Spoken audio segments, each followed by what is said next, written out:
Hug.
Christopher must absorb purpley sunshine.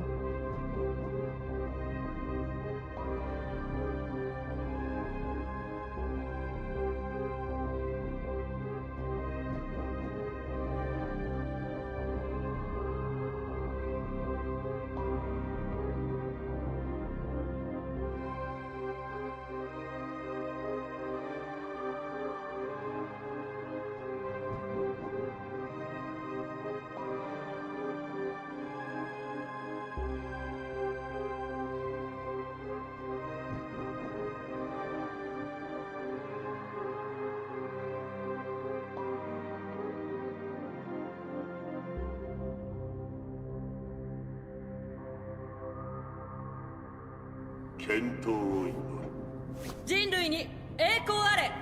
人類に栄光あれ。人類栄光あれ。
Hey everybody, how we doing? Hello. Hello everybody. Happy Thursday. Happy Thursday being awesome. Everybody being brill. Was everybody being brill? Shirato being a ledge, winning his third battle game. Crusade battle.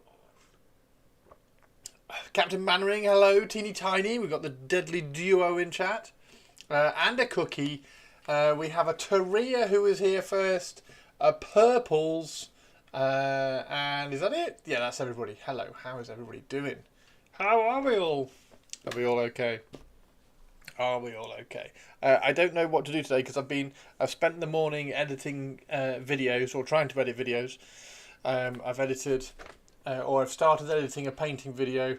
Well, I finished editing the painting video. That's ready for a voiceover, and then I've started editing the building of the Wood Elf video, which is taking a while. So I've probably done half of that. So I need to kind of scroll through that one really slowly and just kind of pick out bits that I want to talk about. Yeah, all good. Hey Luna, how are you doing? Doing good, working on Ventress. Sweet! Tobes, I'm not late. I'm bang on time, dude. How are you, Tobes? I'm hoping Ren is going to turn up today because I've just put Ren's intro sound on as well. So hopefully Ren will turn up and we can do that one. So yeah, how's everybody doing? I did do this last night as well. I need to find. And hey Target, how are we doing? Only 15 minutes and he's actually on camera. I know. I'm trying to be better to you guys. I'm trying not to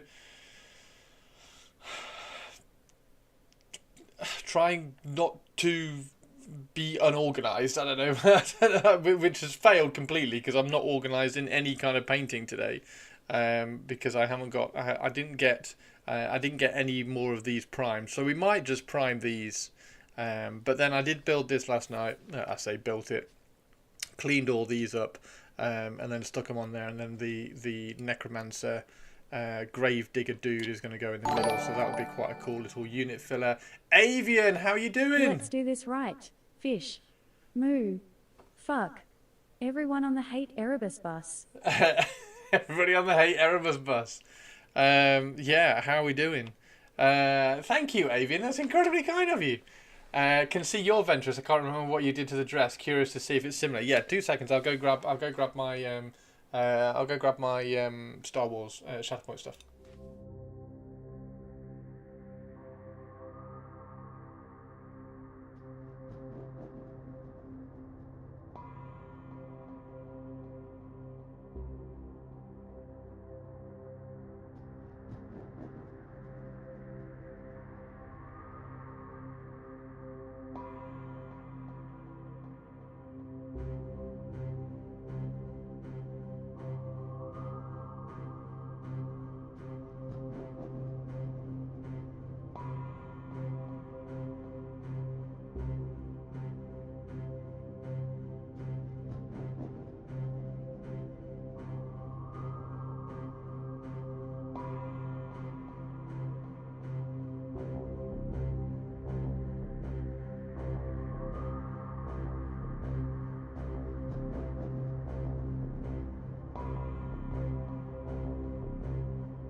Okay, Star Wars at Shatterpoint. Thanks, you are welcome. Can see your Ventress. Work. How's everybody doing? Yeah, so what's everybody doing today? I did wonder whether to kind of throw some paint on that guy. I think I want to kind of airbrush quite a lot of that though. So right, let's just move these out of the way a bit so I've got some space to drop this down. I have started replacing all the standard bearers with spears as well. So I've got a full unit of spear stuff. Right, Ventress is here. There she is. So you do it. You do her purple. You do her purple, and then you highlight it with turquoise. It's dead easy. She's quite cool. She's very, very small though. So yeah, there we go. That's what you can see. And then you just make sure you get the hot spot, like, because you got to imagine it's like shiny silk, right? So you have to have hot spots where it's just a bit more shiny. Yours is a flash across. What do you mean a flash across? Oh, as in like a hot spot. Yeah. Yeah, I was trying to paint it like it was like a shiny silk dress. You're welcome to take a screenshot of that if you want. There you go. And then kind of glaze it back, and then there's like purples underneath, and purples and blues underneath, and then turquoise is the main highlights, and then mix in a little bit of ice yellow to the turquoise to get the pop. Purple's in a meeting. No. So yeah, there's Ventress. There's Ventress, and there's. I've forgotten I'd done him actually. He's cool.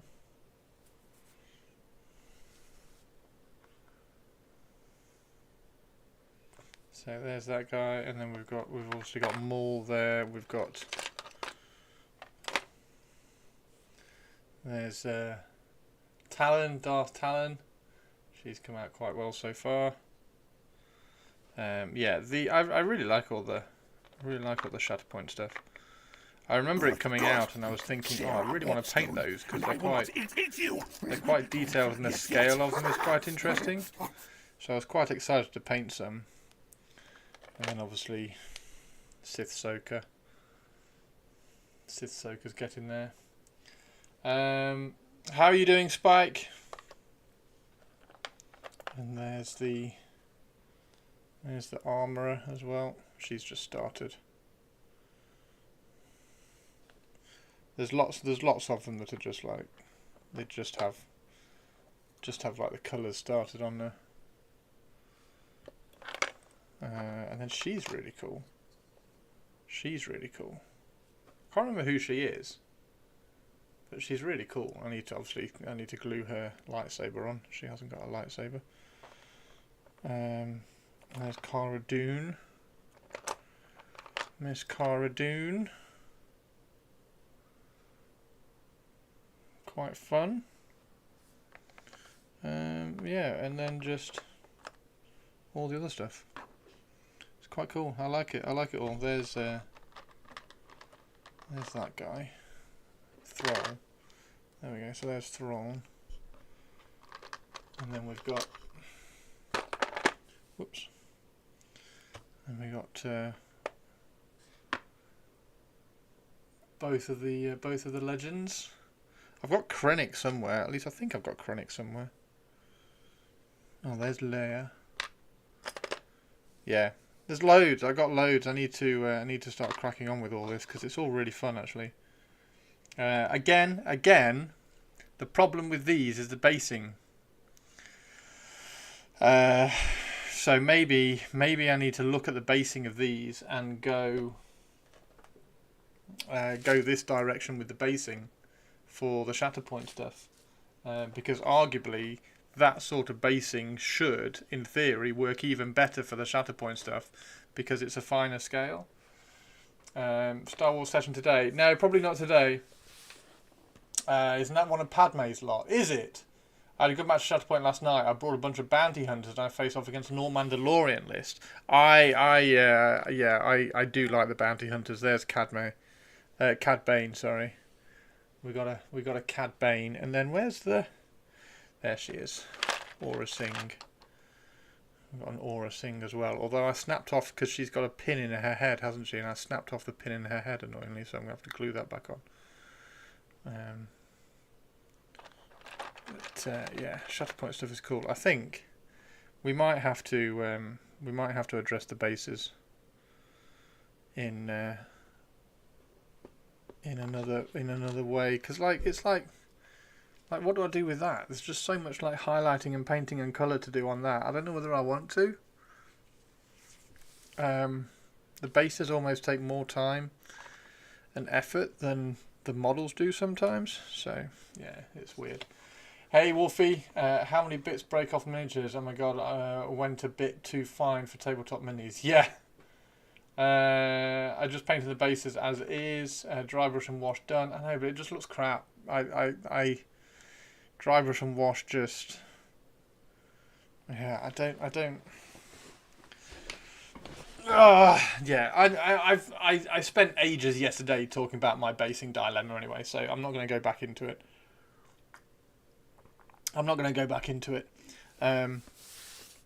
But the basing for the Shatterpoint stuff, I think I really need to kind of sort out, because it's affecting me finishing them all off. Because I've got 1, 2, 3, 4, 5, 6, 7, 8, 9, 10, 11, 12, 13, and then the Stormtroopers, which are just stupidly quick to paint. So 14, 15, 16, 17, 17.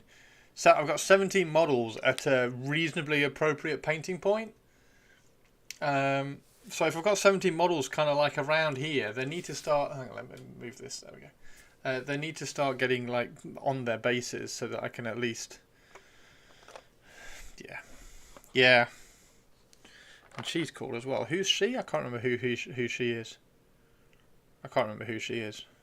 But like that base is just too elaborate. Look how much painting that base is going to take. Look how much painting that base is going to take. It's just like I'm going to be there forever. It's like, what do I do with that? Your bases are really cool. Yeah. Oh. Yeah. Maybe I just need to find like a really simple. Maybe it's a case of like airbrush and put some. I mean, that is a cool base. To be fair, that is a kind of cool base. So. Maybe I should just persevere. Yeah, I mean, that's the. How cool is that? That's kind of a cool base as well. Yeah, all right. I'll try and persevere with these because they are quite cool. Hack some bits off. Oh, there's Krennic. There's Krennic. Krennic is cool. Wolfie, we've just shown Thrawn. There's Thrawn. And then the Thrawn's base actually is really simple, because this is Thrawn's base over here, and it's too shiny. Thrawn's base is too shiny for Star Wars, so I need to knock it back already. There's Thrawn's base. I stand there like that, looking like a badass.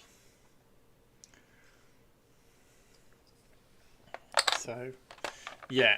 So anyway, yeah. That's my dilemma. Maybe I should. I think maybe I should just kind of like start and try. Oh, there's Baby Sith Soka. I love Baby Sith Soka. Child Sith Soka is really cool.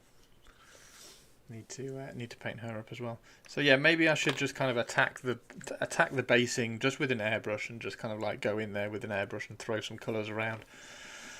Nice and quick, and see if we can get them done. That's like a yeah. I think I do need to kind of just commit to these bases, don't I? Because that's a really nice base. That's Mother Talcin.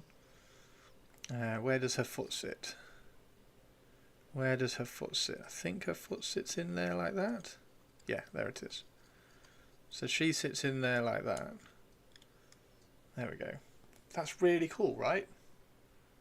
Right? That's really cool. This is worth kind of persevering with, yeah? All these bases. Yeah. It probably is.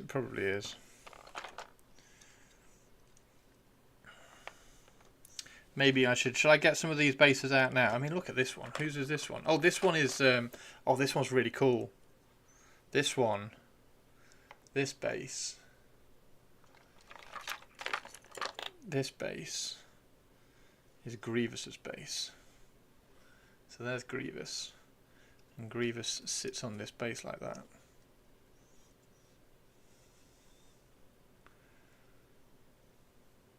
Yeah, okay, okay. Okay, right, okay, go on then. Let's see if we can get, because I tried. This is that's kind of like what I was that I was sort of going for, but it's ended up being far too pale. Like there's not enough saturation on that base at all. So let's see what we can do. Let's pick a base and see what we can do. So let's do. I mean, they're all really fucking cool. That base is really good, actually. I like that. Yeah. Okay. All right. You've convinced me. I need to stop being basically, I just need to stop being a wuss and just get on with it, don't I? All these bases, there's too much like. Oh, but yeah. Even that base is really simple and cool, isn't it? Even that base is really simple and cool. And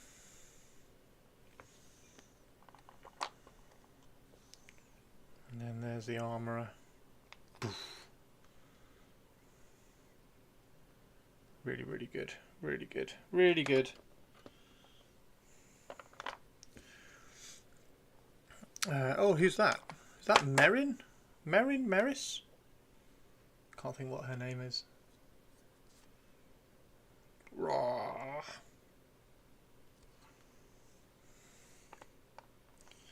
And there's Palpatine as well. I've got a Palpatine. He's got a bit of a knackered sleeve, so the sleeve failed on the print there. So he's got like a flat bottom to the sleeve, but you don't really notice it.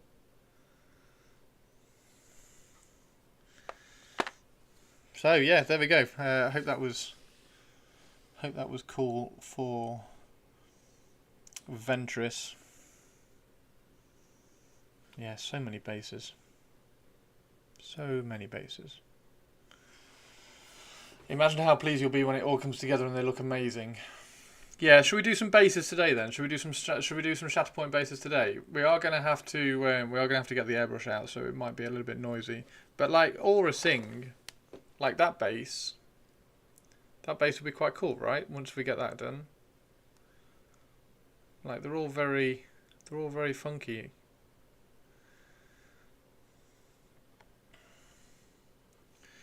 Let's go on then. You've convinced me. In the realm of getting distracted.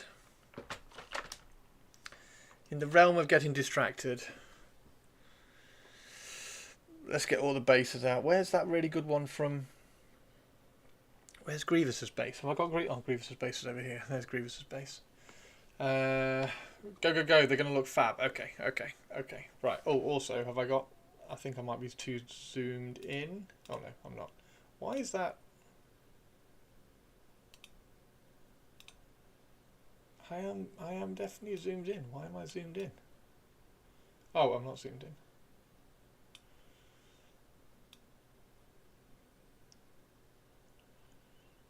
There we go. Okay. Yeah. Microphone. Okay, so bases. Let's get all the bases out. We'll do Thrawn's base as well because I don't like the metallic on Thrawn's base. It needs to be just grey. So we need to kind of knock that back. So we'll sand that back a little bit so we can knock the chrome off it a bit. What other bases have we got? Let's grab these two. I don't know what models these two are for. But that's two more bases. And then we've got this one here. I made a lot of these bases specifically for someone because that's why the things are in the position that they are. So these, hang on, let me get that. There we go. So these kind of rocks are in a particular position,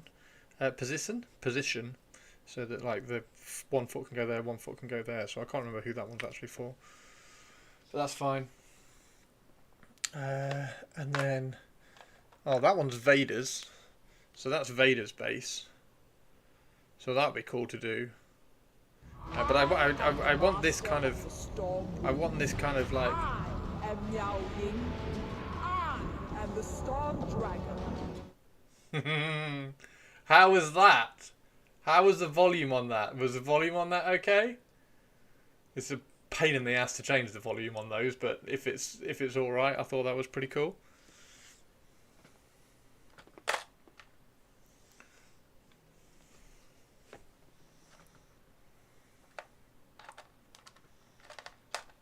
There we go. There's another one. That's my girl. Is that all right, Ren? I cut it out. I cut it out a little bit. I cut it down and cut it out a little bit. Right, there we go. So how many bases have we got? So I've got 1, 2, 3, 4, 5. I've got 5 bases which have models stuck on them. So I was going to leave those ones. Let's try and get some. Let's try and get like a scheme or a route to doing all of these. How many have we got? 2, 4, 6, 8, 10, 11, 12. We've got 12. These aren't wood elves. Again, was not paying attention. Hang on. Audio hooks. Audio hooks. Ren. Now, if I play it like. I am the master of the storm winds. I am Miao Ying. I am the Storm Dragon. How's that? Did that work?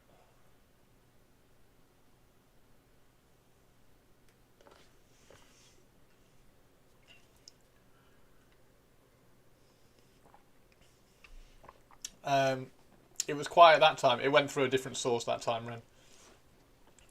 Was it loud enough the first time? Second AJ confirmed. What, second as in the 2 Cathay? Are they going to have 2 Cathays? Seem to be a different volume. Yeah, I played it. So that's played under a different source. I can't play it through the same source as just played because it plays through the bot's source when Ren turns up in chat, whereas I have to play it through the browser source. I mean, I can turn the browser up like that and just play it like really loud. I am the master of the storm winds. I am Miao Ying. I am the Storm Dragon.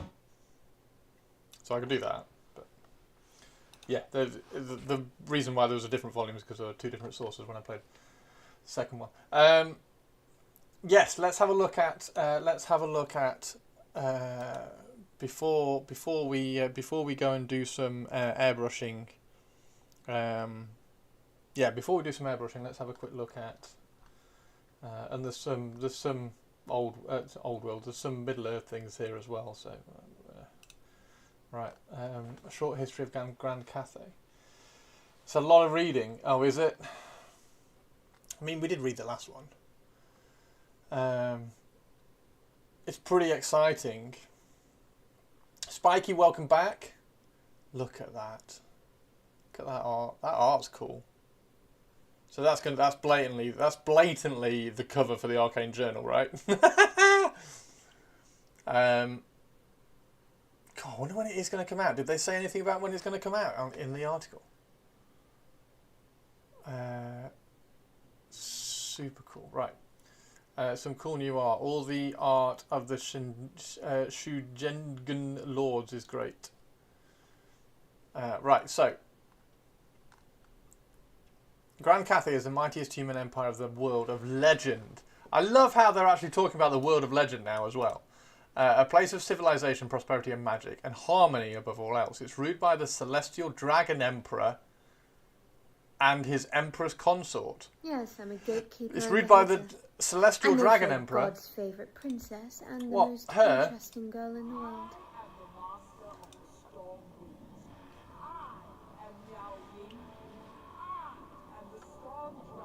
Hey Tari2, how you doing? I know it changed the web page when I did that, but I just wanted to press that play again. The dragons who can assume human form, ruling from the capital city Wei Yin, a wondrous place that literally floats in the sky. Unlike most of the old world at this time, Grand Cathay is intrinsically magical by its nature, and its people could not imagine a world without. Oh my god, this is cool. That time it was super quiet. I know, because I've got the source turned down. The Emperor and the Empress have 9 children, each of them dragons, several of whom administrate the different regions. And unlike the Empire of Man in the old world, those regions are at peace. Of course, they're well aware of the threat of chaos and have dispatched a mighty fleet headed by Mao Ying, the Storm Dragon. Who? Who's this? Who's this? I'll turn it up for you. There we go. I'll turn it up before I go and press it again. I am the master of the storm winds. I am Miao Ying. I am the storm dragon. There we go. Oh dear. Much of this will be familiar to players of Total War Warhammer 3, which maps out the entire empire in great detail. I have played Total War Warhammer 3 once and didn't like it. Grand Cathay is almost a world unto itself in scale. Oh wow. We quickly realised not just that we could create connections with the old world in its past, but the size and scope of Grand Cathay is every bit as vast and diverse as the old world. So is Grand Cathay just suddenly just dropped in and gone, we're the largest... Hey, how are you doing? New phone, who dis? Why did a picture of a cat giving an eye roll expression? Why did a picture of a cat... Wait, what? How many Cathay battalions are you getting? I think she's getting 2.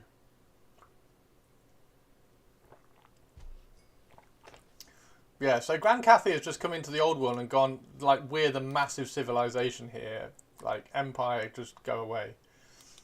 With hinterlands and Kuresh, the Hobgoblin tribes, Nippon and so on, it's almost a completely contained setting. Warhammer spent 40 years in the old world, and there would be enough here to do the same. Not that we're planning on it. Oh my word.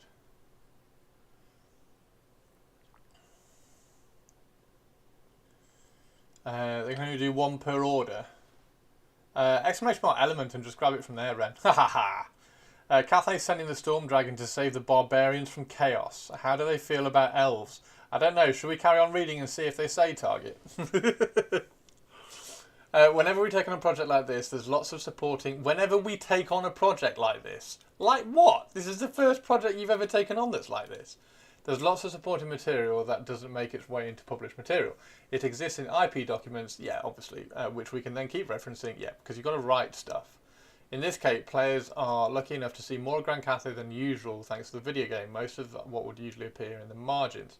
From our point of view, Grand Cathay is connected to the old world through Kislev, far more than during the era of Karl Franz, because by then the world has changed. Ooh. Ooh. Grant, that line is exciting. It's definitely hinting at potential more factions. Which line? This meant looking at how their forces rather than coexist. Warhammer has spent 40 years. Right, anyway. Grand Cathay has more or less given up on the old world by the time of Karl Franz, and they are too busy defending against chaos invasions from the north. They retreat.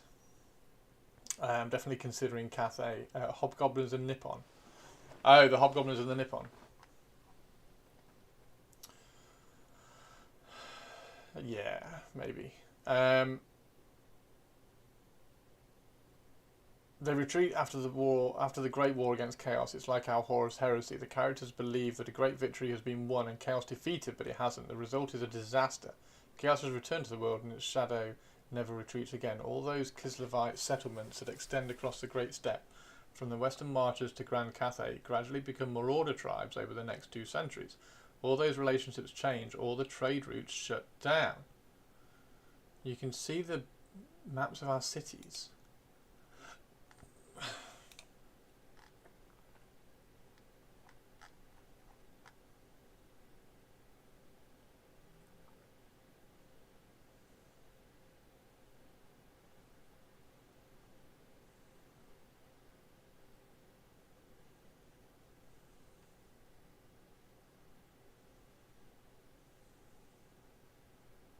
Wow.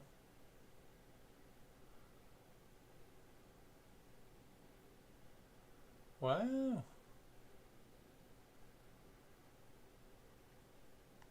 That's quite cool. Always pay attention because the clues are there. This is the main route through which the Grand Cathay is connected to the old world. Oh, look at that. The Empire of the Grand Cathay. In our time period, however, Cathayan ships are not an unusual sight in Marienburg. It's not right to say that there's a settlement of Cathayans in every big city, but merchants, ambassadors and military escorts are all commonplace at this time. What is rare for the dragons to come from the old world at the head of the army that looks like it could be an invasion fleet, which is what we get in the second Cathayan Arcane Journal. ...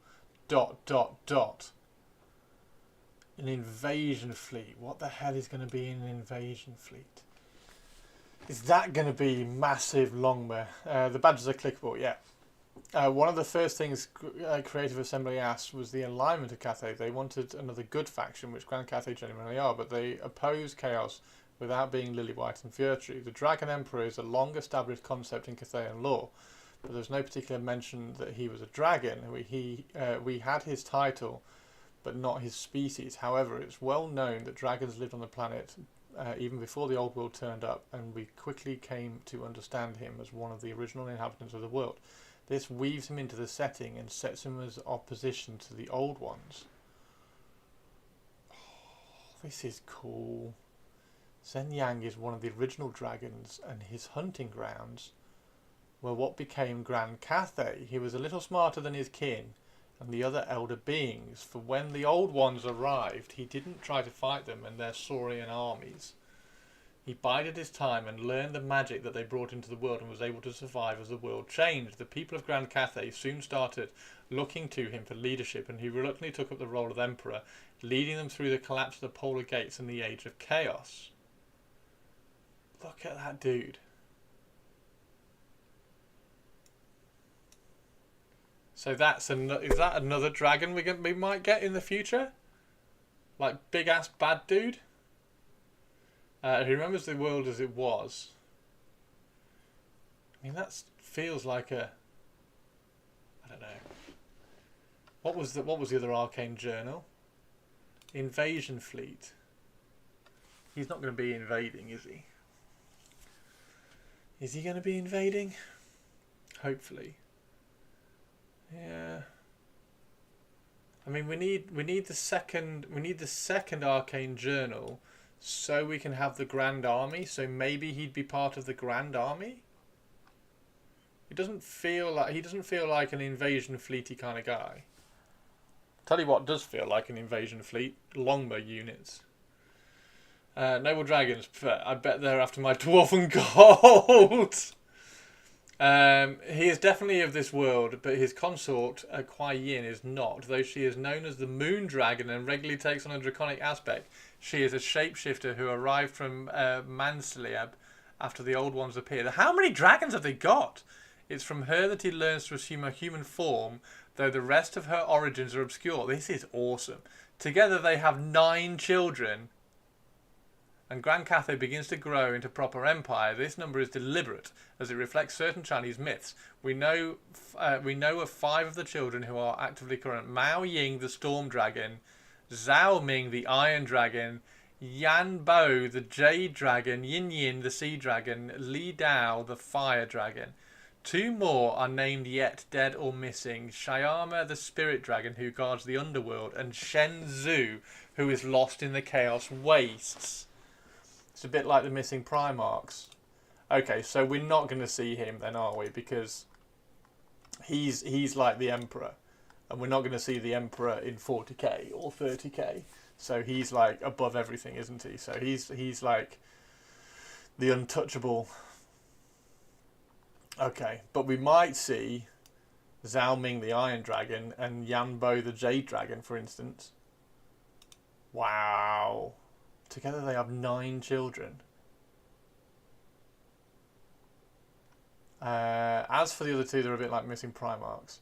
The Monkey King is worth mentioning because he's an example of how we've managed not to retcon anything. Some of the first sources with any detail on Grand Cathay are the Genevieve books by Kim Newman.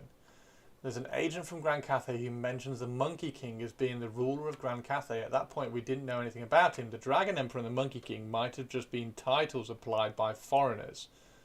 Well, that's not like That's not retconning anything. That's just a what do we call it?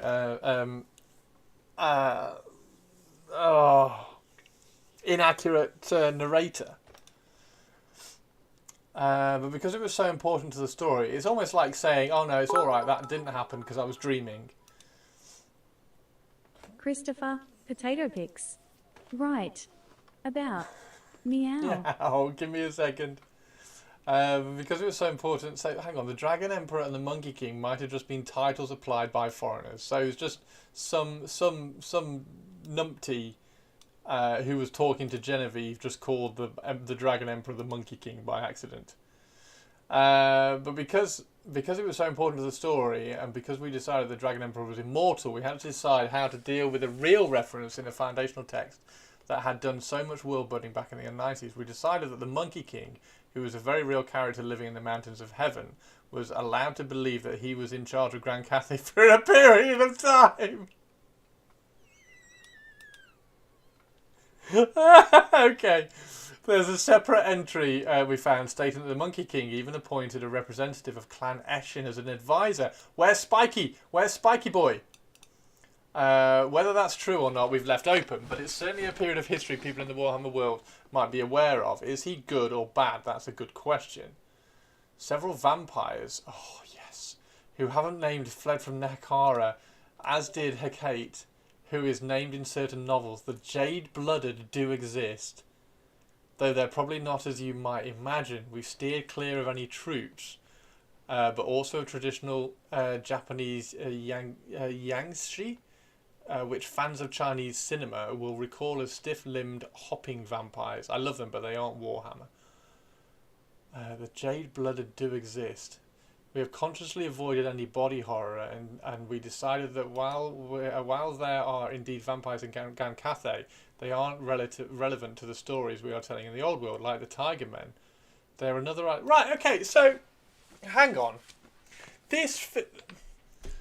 I don't know whether I'm going to get into hot water saying this. This feels like they are going, this is a Chinese faction, and we're going to pick and choose the bits that we want to use in Warhammer.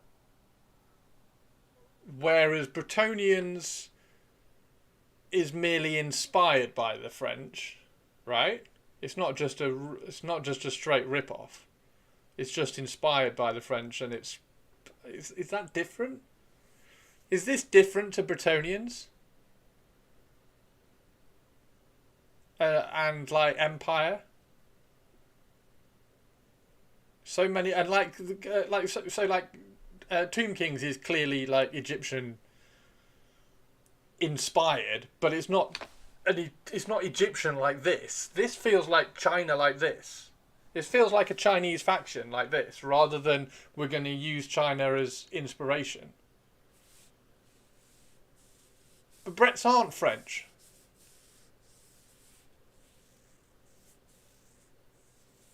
They weren't worried about offending the French. No, you're missing what I'm trying to say. Like this feels like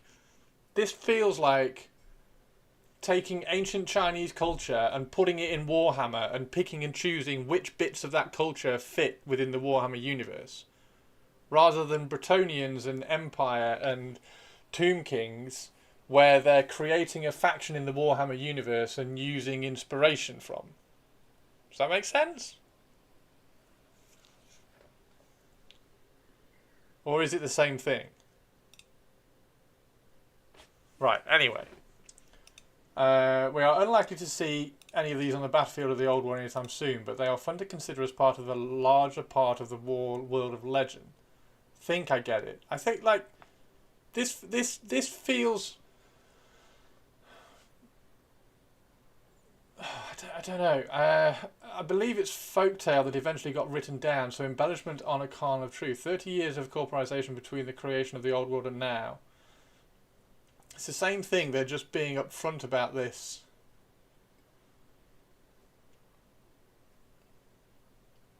Yeah, no, I get China's a huge market, so they want that. I think they probably are approaching it differently. I think they're probably approaching it differently because of because of the inspiration around it. Right. Oh, look at this. Look, I want a unit. I want units of these. I mean, I'm not saying it's bad, because I think this is amazing. This is absolutely brilliant. It just feels different to like Bretonnians and Empire, and I'm trying to think of another like human faction, like Kislev almost. I hope the model has several head options. Oh, this one, yeah, this one will have. I think this one will be lots of different head options and weapon options and everything. Because the two in art are much better than the preview one. What, the two heads? Give me the big hat. Yeah, we'll see. We shall see. The bottom line is that Grand Cathay has been in the background since the earliest days, ever since before the world of legend has grown to become a setting we know and love today. There's still a tremendous amount more that could be explored, but we now know a lot of things we didn't know 7 years ago. We got a look at a lot of the old material and lay the groundwork for something very special. We had no idea what it would mean when we were approached by Creative Assembly. We didn't even realise we would be working on our own game, but it's becoming incredibly important for everything that we're doing now in the old world. That's really cool artwork. Despite the fact that the pandemic happened right in the middle of the job, we still carried on working in our separate pockets, and it feels very complete. It's a testament to how much... Just Holly just dropping in there. Cheers, Holes. It's a daunting prospect to be tasked with a project on the scale of exploring Grand Cathay. More than legend expectations. Meeting all those expectations as well as our own high standards is a big task. They're really ramping this up, aren't they? This is going to be a big release. Of course, the Empire is German, Bretts are French. The Firmir are, let's not get into that, the Swedes, Danes, or Norwegians are the Chaos, and the Russians are the Kislev. Lazy writing, what? So... like, they are, but they feel like more of their own thing than Cathay does. You liked a bit from Holly. I do, yeah, I like Holly as well. Holly's cool. Read your previous comment. The Longma is amazing, but to be honest, part Asian dragon and part Western dragon is a bit odd.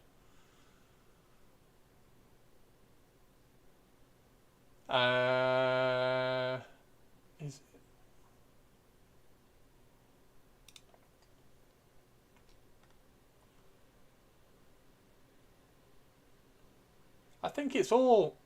I think that artwork... because the artwork looks a bit more... like Eastern. And then, like, this is all very heavy. Whereas that feels a bit more kind of live to me. So I think that's the artwork more than the model. I think the model is very Eastern.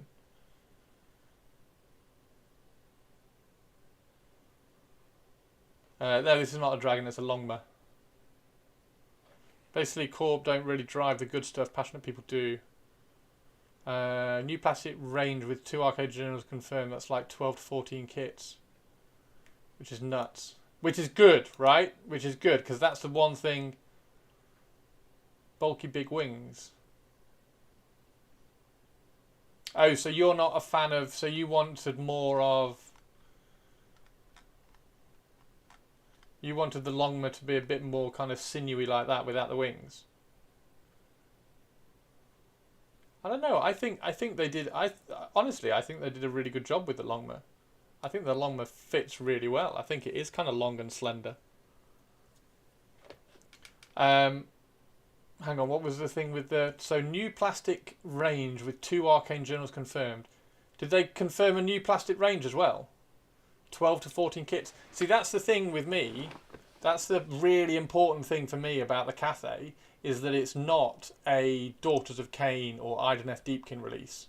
Because the Daughters of Cain and the Idoneth Deepkin got their faction release, and pretty much all of the AOS release factions, they were like, here's a handful of heroes, or half a handful of heroes, and here's half a handful of units. Done. There's your faction. And I didn't want Cathay to be that, because Cathay at the moment is a handful of heroes, a couple of cool big centerpiece models, and then like 3 units. So I was hoping that was going to be like the core, and then they're going to branch out to like all the special stuff, which is really, really cool. So hopefully, right. Anyway, let's keep on reading. I love how it's become a. We're nearly at the end. So where did they confirm the 12 to 14 new kits? New plastic range with 2 arcane journals confirmed. It's a daunting prospect to us. Grand Cathay is a huge studio-wide endeavour, and we should celebrate that. As designers, we borrow these worlds. Different people become custodians of the IP at different times, and Grand Cathay wouldn't be what it is without incredible collaboration between so many different people. I love how it has become a relay race of creativity. The people here today were mostly involved from the start, and I wasn't part of that group. So when it was handed to me, it was exciting just trying to get to understand it all. Watching it develop as it gets passed on to other people is very satisfying. We've hired new artists to work on it, and they've all become passionate about it. JTY obviously dived into the material Owen wrote, and there's a lot more to come. As with many other factions, we expect Grand to develop as a faction as the project continues. Oh, so cool. So cool. But I'm making big assumptions that the new Arcane Journal will have comparable units to the first, which is 7 units. Yeah. I reckon the new Arcane Journal will. So that I think the new Arcane Journal will add some more special units in there. Because what did they say? It was. There it is. It's an invasion fleet. So obviously an invasion fleet isn't going to be using as much infantry. So you're going to have a bit more vanguard type units. So like units of Longma. Crane gunners. Hendy was talking about crane gunners. I'm quite excited by the idea of the crane gunners and stuff. Now I have no idea how they built the army, but if I had my Druthers, I would have gone out and contracted some Hong Kong expats to do the art, do a bit of fusion art and Bob's Your Uncle. So Cathay is doing the elf thing. What elf thing? I want those too. 40 maybe. What do you want? Oh, the crane gunners. Infantry is exactly what an inflation fleet should have. What's a Longma?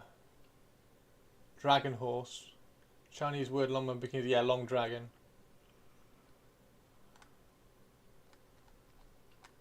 So cool.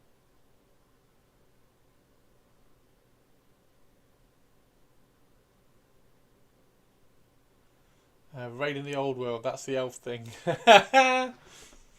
Longma are occasionally described with wings. I thought you were a subscriber. Sorry, Ren. Yeah, if you're not a subscriber, you need a permit to drop in links. So not entirely a Games Workshop concoction. No, definitely not. Dragon horse, not long horse. Did I say long horse? Sorry. Yeah, it's gonna be awesome. I really like. Do you not like that head then? I really like that head. I mean, what you can do is you can just use any of these heads. Like, it would be really cool to use the dude with the pipe. Oh, dude. That's super kind. Thank you, Mannerings. It's a subathon.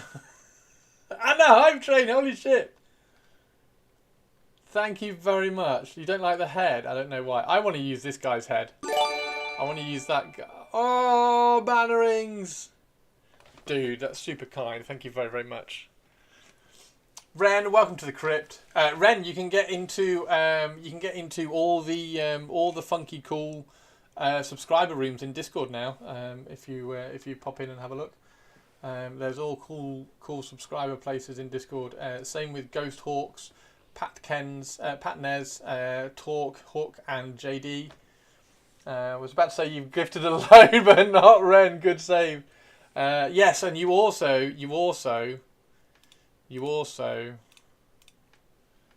Let me just get this over here. You also get to go and see. Not this, because this is Pantheon.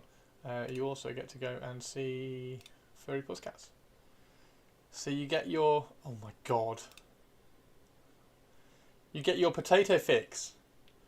You'd think it would be more intelligent about gift subs. Apparently not.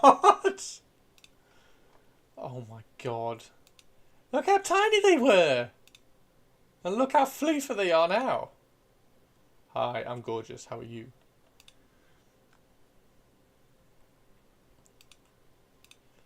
You can fuss me. Hi.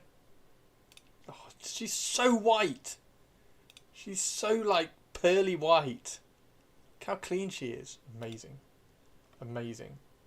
Check the tiny tails. Little tails. Floofy tails.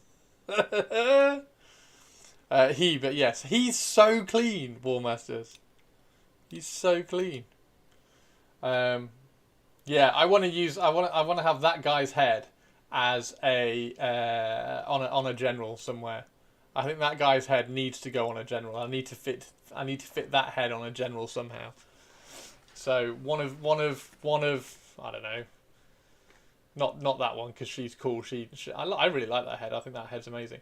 Like this dude, that dude needs to have that head.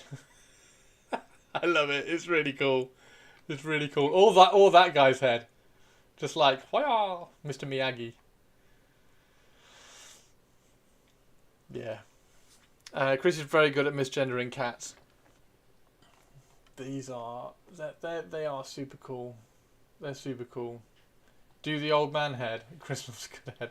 I'd like his head on the Longma rider. What, you want that dude? You want the Mr. Miyagi's head on the Longma? She's alright, I suppose. What's that one? Is that looking down? That's looking down, isn't it?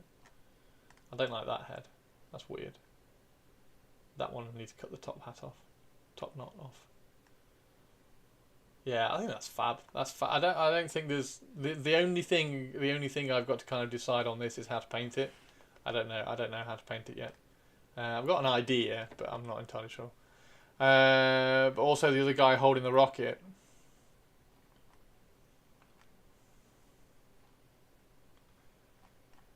And then isn't there a lady here? Yeah, there we go.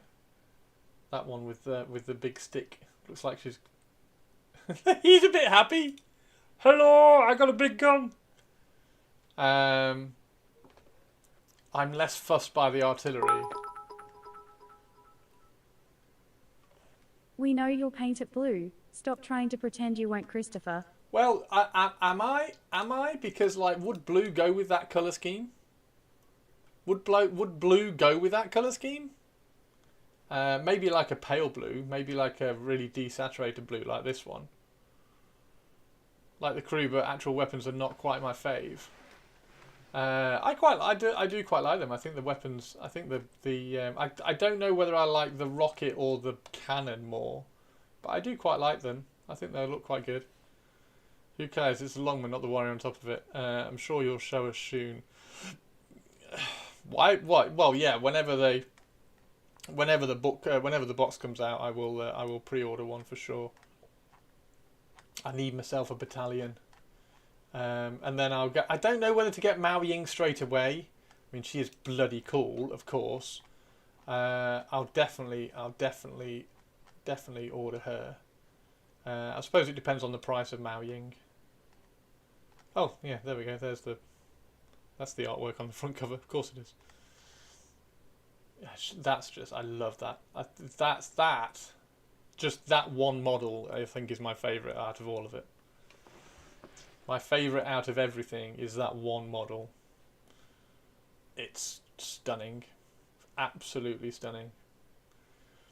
Thank you for the hype train, everybody. You're all amazing. Thank you very, very much indeed. Really appreciate that. Thank you, Mannerings. Okay. Right. Cathay. They didn't say release date in the article, did they at all? All right, coffee time. No worries, Ren. No worries. I have a tea. I've got a tea. I have a tea. There's nothing else.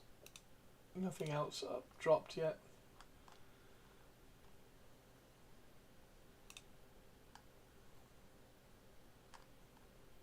Oh, some more stuff about the kill team stuff. More stuff about the kill team. The Tari nids. I'm yet to see a single wood elf horsey this stream. I know, yeah.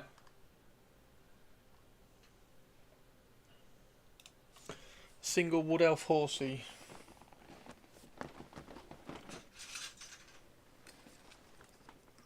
There we go.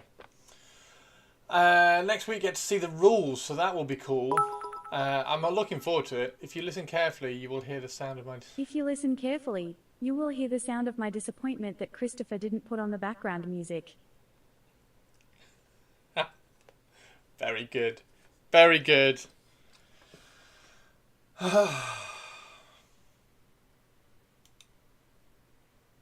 Let's find out whether it's an Eve day or an Armoured Core day.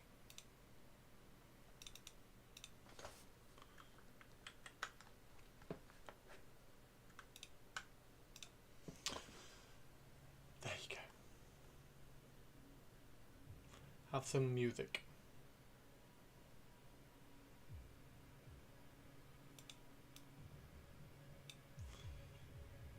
Wooden Elves, who are they? Wooden Elves, who are they? Tari, how excited are you? Is it this Saturday, Tari, you can order those? It is this Saturday, isn't it? Okay, so let's prime. I'm going to prime some horses. We'll prime these at the same time. And then see where we get to. So we've got... I've got horses to prime. And before I forget, all hail Tari II, High Empress to all the stuff everywhere, ruler of all the castles ever built, painter extraordinaire, super duper extra nice person, and artillery Tari for Trench Crusade. Fuck. Moo.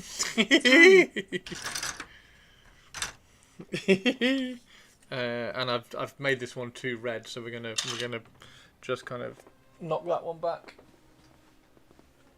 And then I also need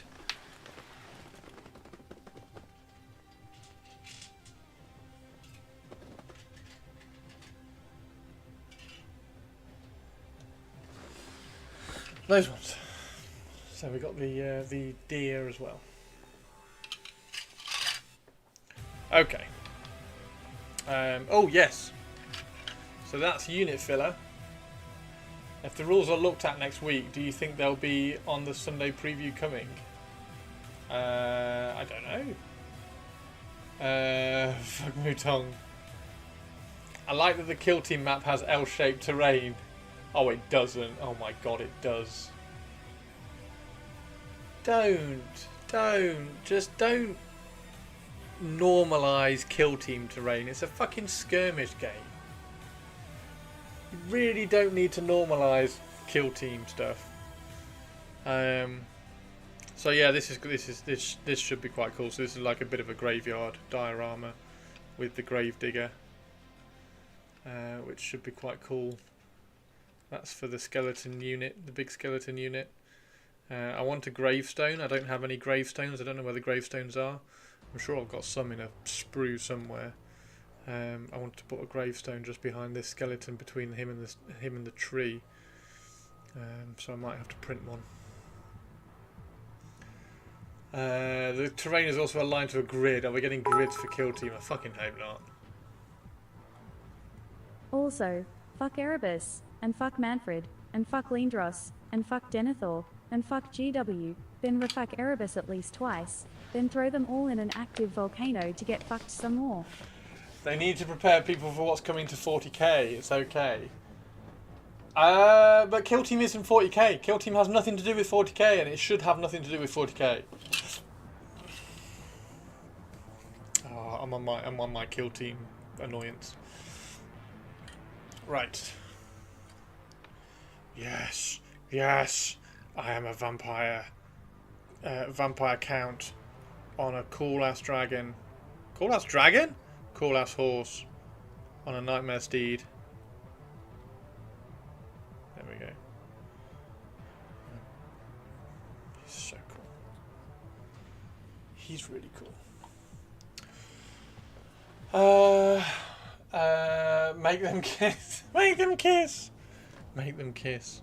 Right, let's remove the Glade Guard that we don't need. And like I say, I've also been cutting off the... Let them kiss.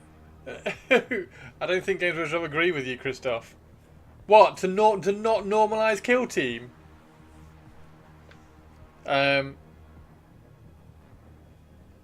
Yeah, so I've been removing all the standards from the Skelly Bobs, so that I can put spears on them. So I've got, because you get, I think I've got across the 40 skeletons, I've got 4 standards, and obviously you don't need 4 standards, so I only need 1 standard. So I'm cutting off the other 3 standards.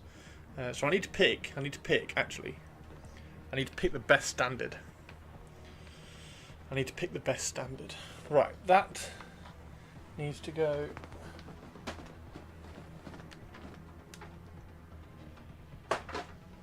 That doesn't need to go back in there because we're painting those. That needs to go over there.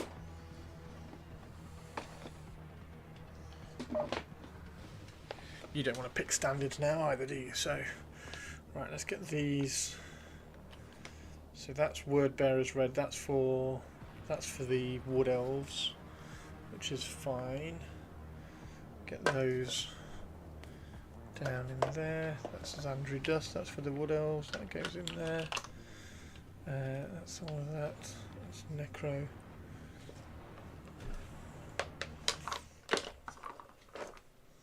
Anybody got any questions? Anything they want to distract me with? Anything they want to hype me with? Has anybody got any army ideas that they think they can drag my attention towards? Don't stop them living their unlife, but skellies like flags too. They do, but you can only have one flag. Only one skeleton gets to be the important skeleton that holds a flag. Do you have a flag? Word Bearer's Red looks like Doomball Brown, but with more red. Yes. Yes. There we go. Right, just moving all this out of the way. I really want to show you that model. I can't. That goes there. That's another base. So, yeah, the Skelly Bobs are going to be cool. Nice Izzard reference. You're welcome. So there's Skelly Bob. Skellies are going to be awesome. The Skellies are going to be awesome. I'm definitely grabbing another box. But the Skellies are going to be awesome. Oh, there's my ring. Need to put my ring on. It's my ring, my own, my precious. It's mine, my own.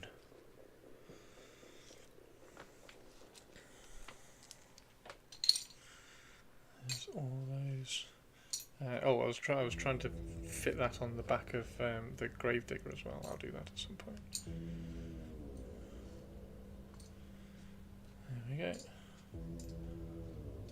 Lots of bits of all that. I've got loads of these skeleton shields. Hey Chris, what looks like the One Ring? What looks like the One Ring? I don't know. What looks like the wrong one? Give us a peek of the model. Who's going to know? It's not like we're recording this on the internet, okay?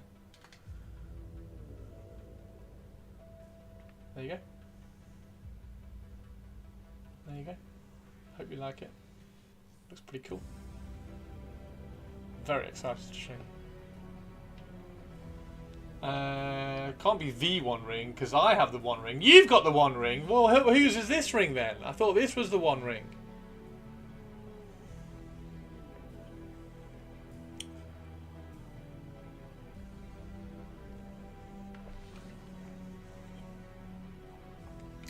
Right, let's remove that. Get that out of the way. Someone has a fake Timu ring. Yeah, I think it's sinister. I think it's sinister because this is the One Ring. Like this is look. This one's even got the engraving on it. It's got engraving on the One Ring. Like how can this one not be the One Ring? I think the one that Sinister has is the fake one. This is the real one. Obviously, this is the real one. Like why would I not have a real one? The engraving goes on the inside. It is on the inside look. Like if you turn it inside out, it is on the inside look. Post Malone has the One Ring. Oh dear. Right, so I need to get my new primer out, which I absolutely adore.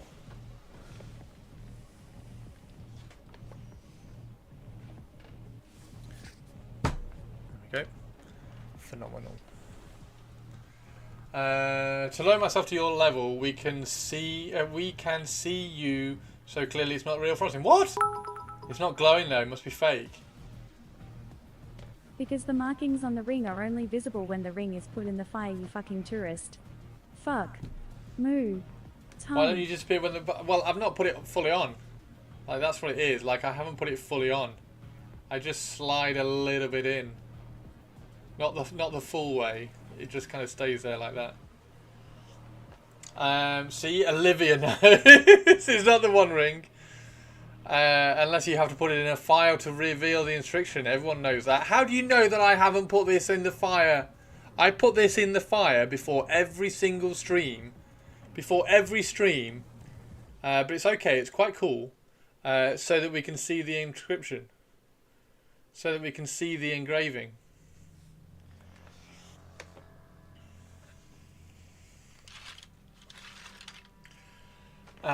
Maybe Chris is just that hot. Maybe my fingers is made. Maybe my finger is made of fire. Right. Okay. So I need to get these out of the way. Get that out of the way. I've got so much stuff here. I need to organise. This is the next thing I need to do.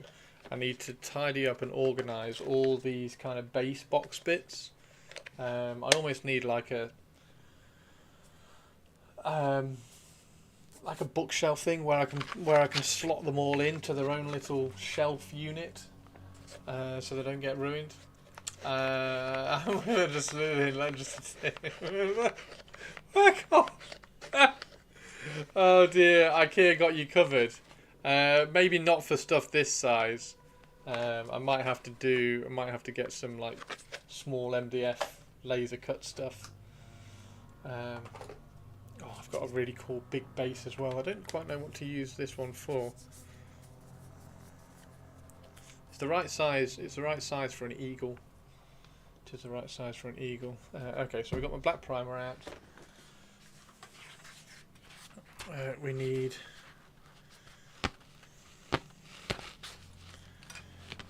the black foam so I don't spray my desk. I'm about to get shouted at by Tari for not putting a mask on. Tari gets very cross with me. Sorry, Tari.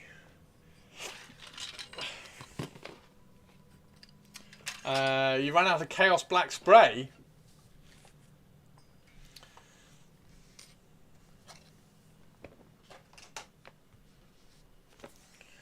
Chaos Black spray. Put that at the back so it stops the overflow, and then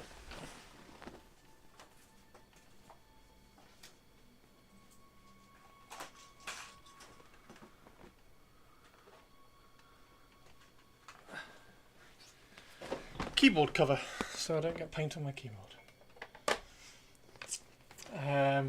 You do get very cross, and for good reason. I know, Tari, I'm sorry. I will open my window though. I will do that.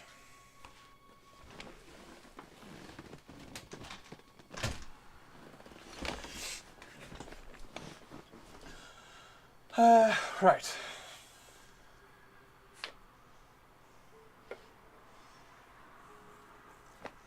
Oh, I didn't find. I'm very, very sorry. I didn't get. I hardly got anything done last night, other than edit. I didn't find the head for the dark elf. I don't know. What do you think? Should I make that? Should I make that? Yeah.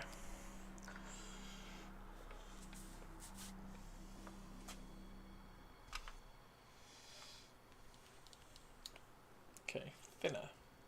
Make sure you're using thinner and not flow improver.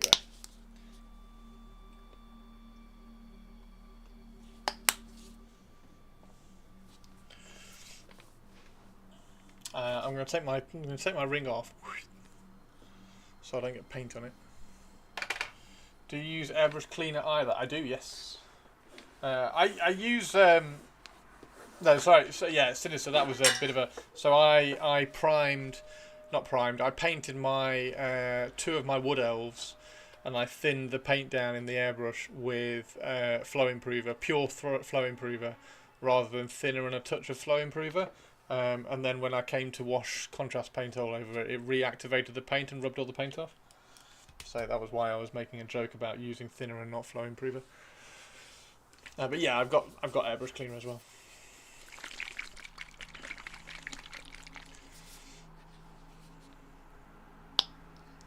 You thinned your paint with the airbrush cleaner? Oh, Sinister! You did the same as me. Fantastic. This stuff is phenomenal, by the way. Phenomenal. Phenomenal. Phenomenal. Do do do do do. Phenomenal. Do do do do. They do, although hilariously, I have the old flow improver and the new thinner, so there's even less reason to get confused. But I just forgot. Purple's on the lurk. There we go. And I'm just going to slosh that on there before I clean the brush. No point wasting all that primer. And yes, it's a synthetic brush, so I just dropped it in there. It sat in the thing. Well, you're special. I am very special.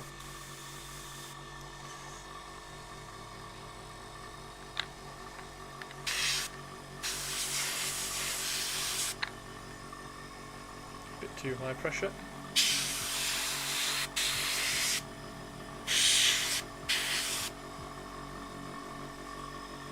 Still a bit too high pressure. There we go, that's about right.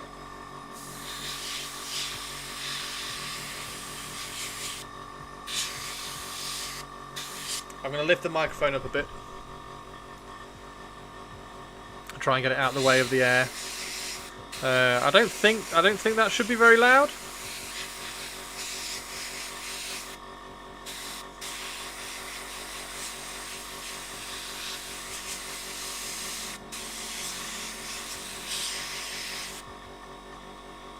What? Yeah, exactly.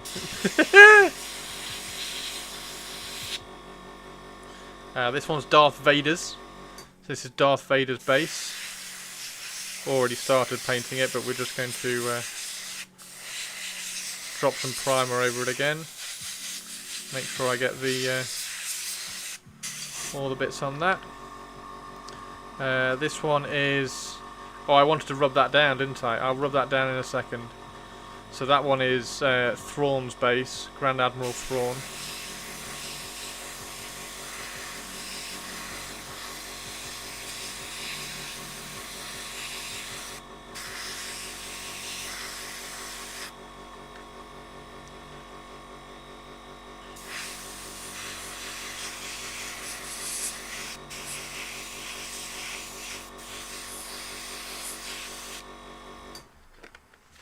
Biddy-biddy-doo-doo-doo-doo-doo.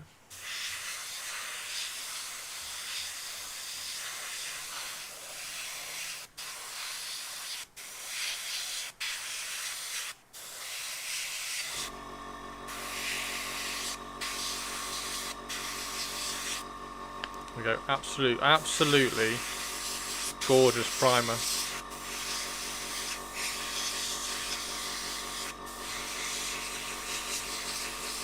Gorgeous primer.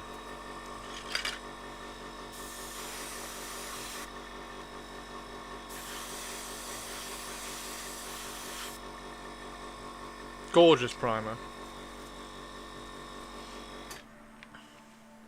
Mini do do do do do.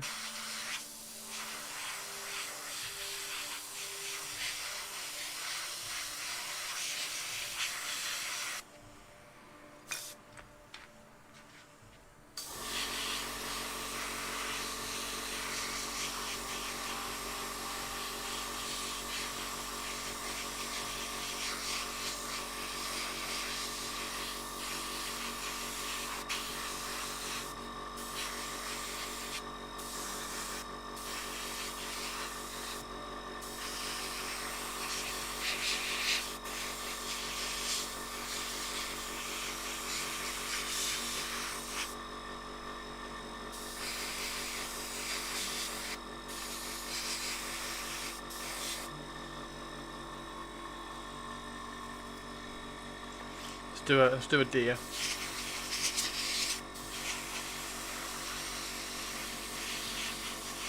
Is it too loud? Is it alright?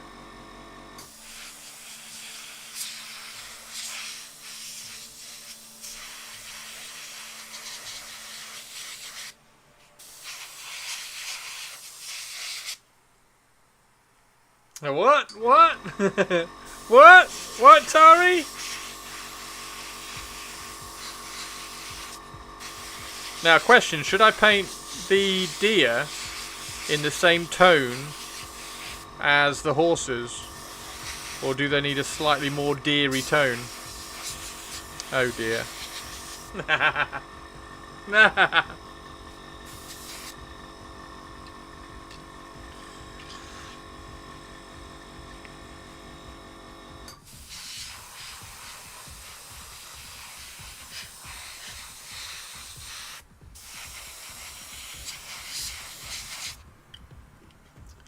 Boo that man, a different tone.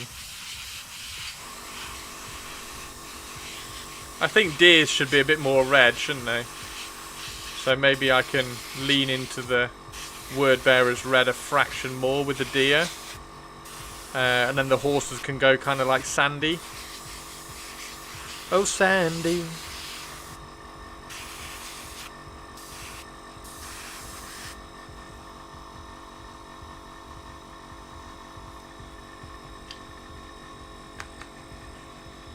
See, this is why this is so good. Look, I've only used half the primer so far.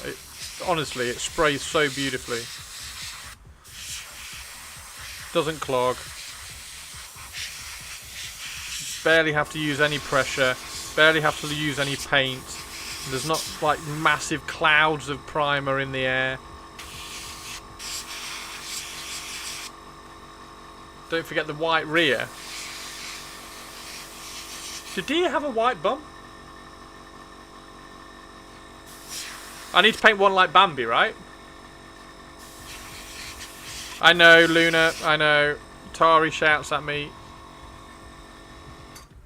If you're watching this, always airbrush with a mask.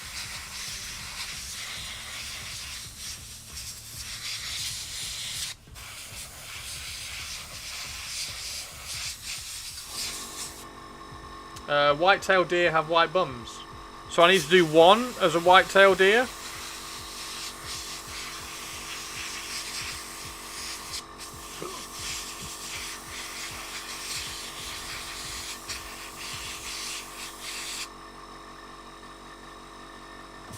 Doesn't fucking listen though. I know. I'm sorry.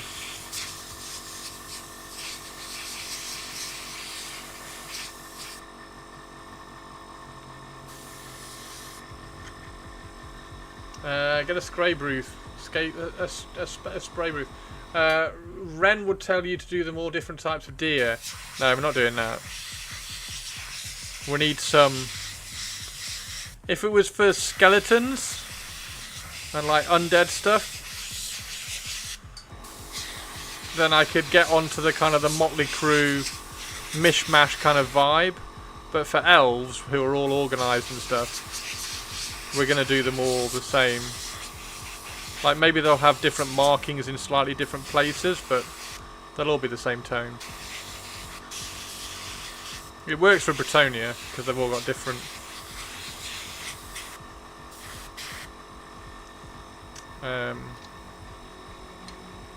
what's the word? All different horses too.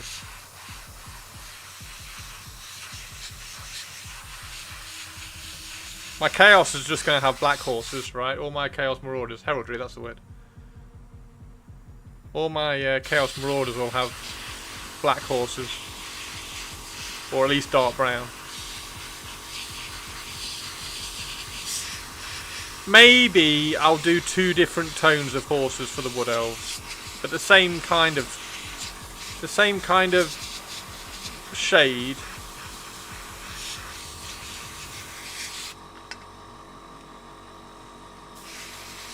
So maybe some are like, there we go. Maybe some are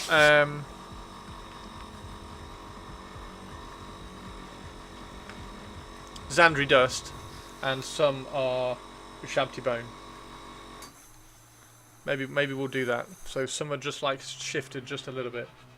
Also, why do they have horses which are famously animals who like open grasslands? Because they have open grasslands outside Athol Lauren, where all the horses stay.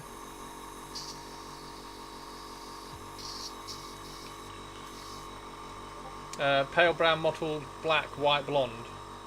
Is that what you're going to do all your horses? Hey Hook, how you doing? Hook, Hook, Hook, Hook, Hook. Hook, Hook. Right, so we're just going to, because I did this very, very badly and it looks really, really crap. So we're just going to sandpaper off, hopefully sandpaper off the shitty chrome. I don't mind it. I don't mind it being a bit bitty on the inside, because we can make that look like rust. But it can't be shitty on the top.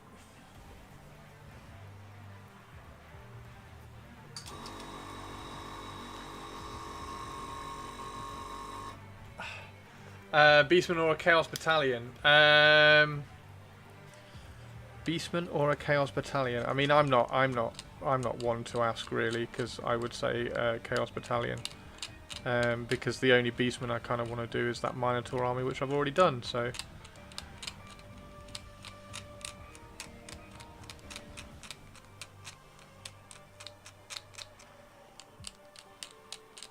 I don't know why the chrome went on so ugly with these. I don't quite know what happened. It didn't go on well. So this is Thrawn's base. So Thrawn is like standing on the edge here, looking into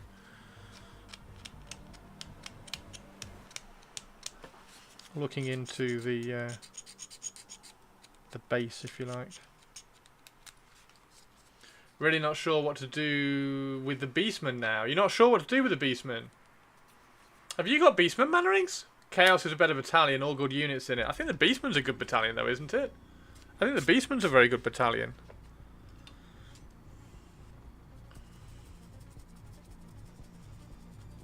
I think with the Chaos one, I definitely want to kind of do some tweaking and stuff. Definitely try and make them unique, whether that's through 3D printing or conversions. That's why I'm not really rushing with the Chaos stuff. There we go, that's better. Right, let's see if we can get a little bit of the bits out from underneath as well. Again, it's not urgently urgent.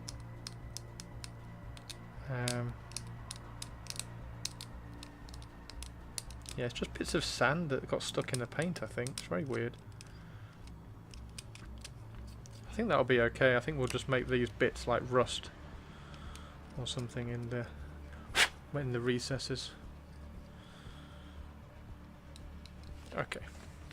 Right, so actually we're halfway through all the priming. That's why, I mean, that thinner is phenomenal. Thinner, the primer is phenomenal. If you airbrush prime, guys, get some. Come get some! And also, it dries stupidly quick, like that's dry.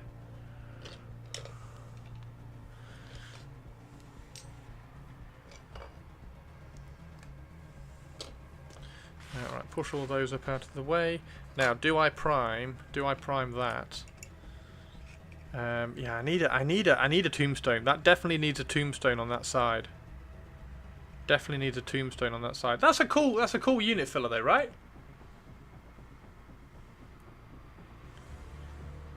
I have a few to start collecting, and then a load of Zangor for Disciples of Tzeentch. Nice.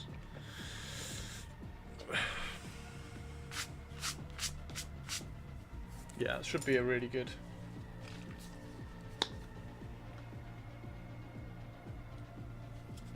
Okay.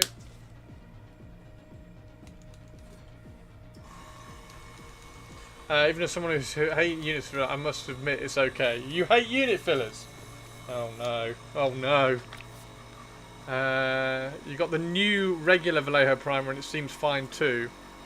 Yeah, but so the regular Vallejo primer is okay if you get it in large quantities.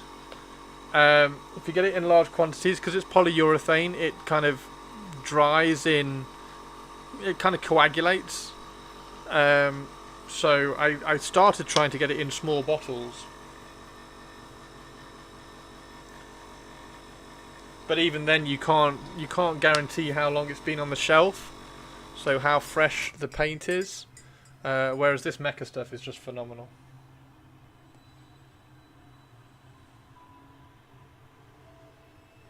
The mecha stuff is just like stupidly good. Again, I've just got some on my brush which I'll rub off before I clean the brush in the water. Bit there. Dump that in the water.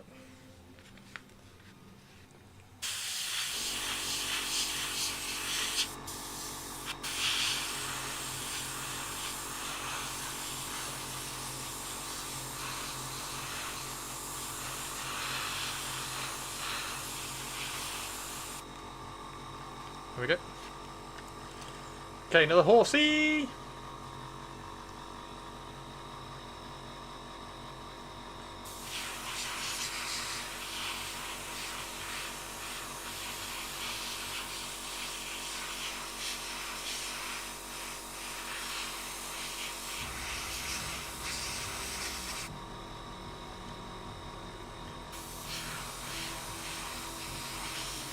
I wanted, for that unit filler, I wanted the, you know the skeleton that's climbing out of the ground in Underworld?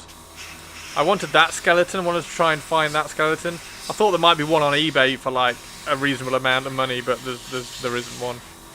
Because I wanted like, because we've got two, rule of three, right? There's two skeletons climbing out of the floor. Well, actually there's three because there's one at the base, so maybe I don't really need it. But yeah, there's one at the base of the gravedigger. I was looking for the one that's climbing out with the sword like that. We're actually painting wood elves. Where am I? So I've been trying to not do airbrush work on stream because it's a bit noisy. And also it's a little bit boring, I think. But at least I just didn't know what to do today because I didn't get time yesterday because I was editing videos. I didn't get time yesterday to base tone, put the base tones down on all my wood elves. So I'll probably try and do that later. So instead, I was going to prime all the horses and stuff. And just kind of chat away with you and just like accept the fact that I've got a noisy airbrush going. But then I didn't get distracted, but I got somebody was asking about Shatterpoint. I was like, oh, maybe I should like we were talking about how to do the bases, and like I was saying that I hated them and I couldn't get them looking right and stuff, and chat convinced me to try the bases again for Shatterpoint. So we're gonna try a little bit of colour on the bases for Shatterpoint so we can get like some speed done. Any skeleton climbing the floor if your clippers are good enough. Yeah, the one for Underworld is just really good because he's got his knee. He's got his knee climbing out as well. It's fantastic. It's a really, really good one. And getting that kind of actual climbing out rather than just being half a skeleton is really good. And it's the difference. So that was the only thing I was like, oh, I really like that one. Because these ones are quite good. So these are from the base of the Vampire Lord on Zombie Dragon, the new one. And then I cut that guy's arm and just turned it out a little bit so I could get a spear in there. So he looks like he's climbing out with a spear. Gave him a shield or half a shield. And then the same with that one. That one will be quite good. And then there's one. I heard that go. Give me a second. And then there's one on the base of the Gravedigger who's climbing out from underneath his coffin lid, which is really good as well. So that one. So that one's really good, kind of climbing out. And then I gave him a sword as well, and changed his head. I think I changed his head. So he's quite cool. Oh no, that was it. So that is supposed to be a zombie. So I replaced that with a skeleton. That was what that one was. Yeah, so that was supposed to be a zombie. I replaced it with a skeleton, so it's a Gravedigger. Because I like skeletons, so zombies have never really made it into my Vampire Count armies.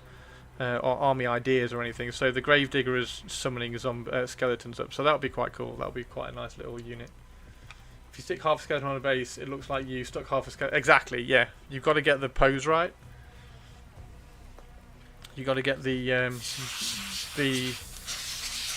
what's happening with the skeleton right.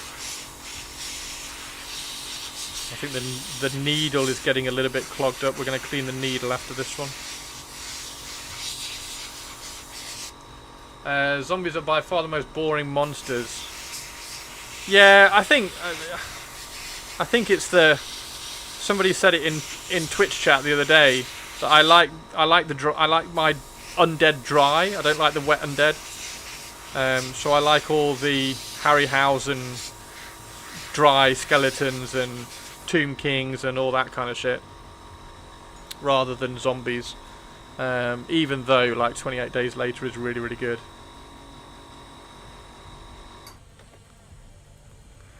It's just like your opinion, man. Yeah, totally. Totally is. That's the hobby we're in. I do love my walkers and clickers. Oh god, I can't clean that. There we go, that'll do. Technically, Tari, it's a fact. Whoops. What's happened there? Ah, there we go. That's going to need cleaning because I've just dumped a load of black paint into the inner nozzle. So that's going to need cleaning after this bit because when I was trying to unscrew that, it unscrewed the whole thing. So it let some paint in.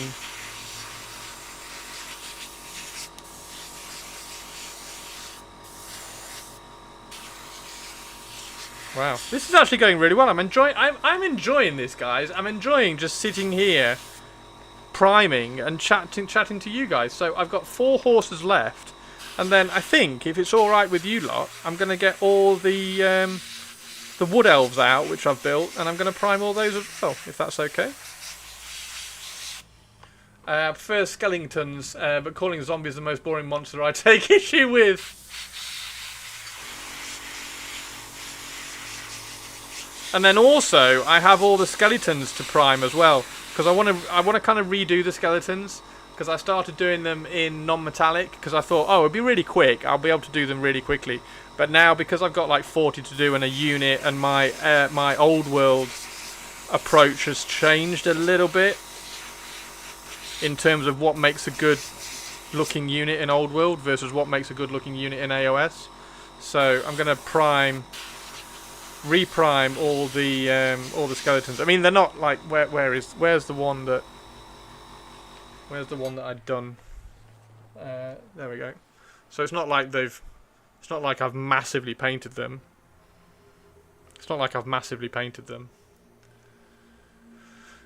So yeah, this will be quite good. And also, I'm going to do like a grey bone rather than a bone.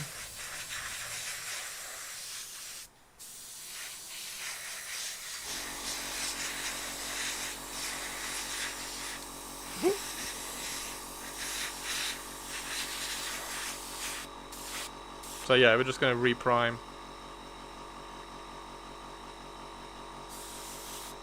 some of the skelly bobs. True metallic looks good against dusty matte looking bone. What's the grey bone connected to? It's just the grey bone that they did on Cult of Paint, and I really liked it. That's all it is, and it's also piss easy as well. So it's a little bit inspired by Cult of Paint's colour scheme and the route at which they went, and it's also their colour scheme was inspired by wasn't Island of Blood. It was the really old Mark Gibbons artwork with the big White Lord in red armour and green magic. Chris missed the joke. What's the grey bone connected to? The grey bone's connected to the brown bone. Yeah. The black bone's connected to the green bone. Now hear the word of the Lord. Is there a benefit to airbrush priming over aerosol? Yes. It's cheaper. You get a better finish. It doesn't take as long, but you get a better finish. You get complete coverage. So yeah, aerosol priming, like Chaos Black is good, but you don't get that finish from Chaos Black. And like because I paint Golden Demon. Well, I used to. I paint Golden Demon a lot, so just priming at this kind of quality is way above aerosol priming. I would strongly argue it's not cheaper. How much is a oh, because you need the airbrush. Yeah. If you have an airbrush, it's cheaper.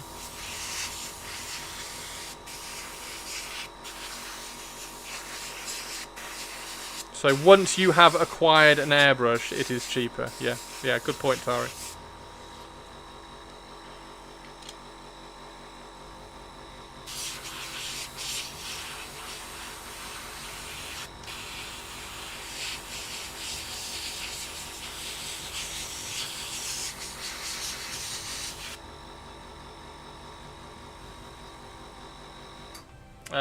I didn't say it was quicker.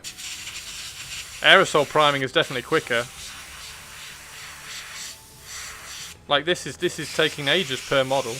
Aerosol priming, you stick them all on a can and you just go tss, tss.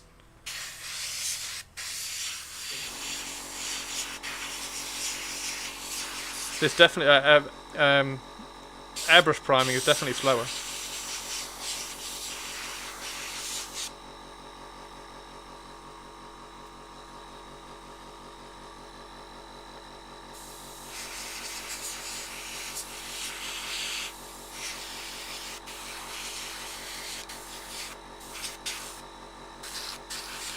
There we go. So that's two lots of airbrush for all that, and that was probably 8 drops of primer.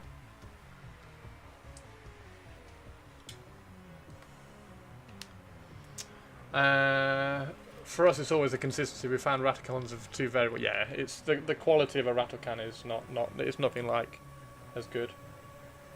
But then it's whatever your painting, what your painting quality is like.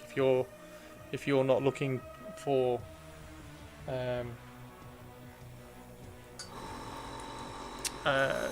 top quality finish, so that you can start your painting on a top quality finish, then it although having said that, I know Golden Demon painters who have used Halford's primer. Halford's grey primer is excellent. I know plenty of Golden Demon painters who have used that as their starting point.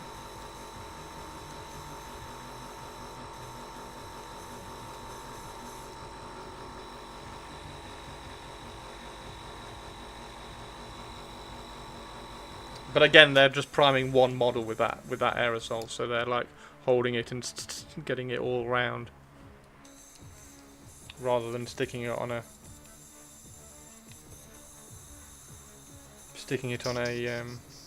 stick.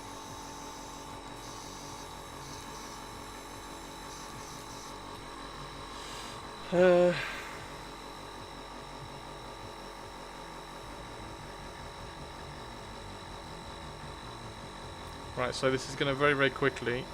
I'm going to very quickly need to clean this in here because I accidentally unscrewed that when I had a full paint cup. So as you can see, we now have paint on the inside of here, which we shouldn't have.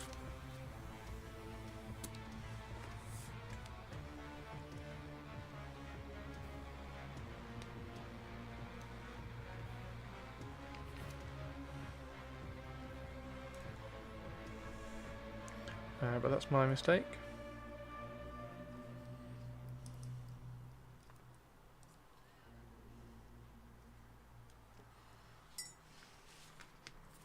So yeah, we'll prime the rest of the Wood Elves.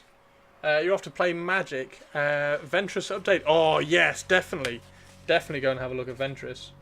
I have to play Magic. Have a nice evening. See you later. I've used High Coat Grey for basically everything. Yeah, that's fine. That's fine. Rattlecon is no longer quick for you if you get a crap result, then you have to strip and redo. Yeah, 100%. It's the same with Rattlecan Varnish. Although I really do urge people that, like, unless you're varnishing for protection, you really don't need to varnish.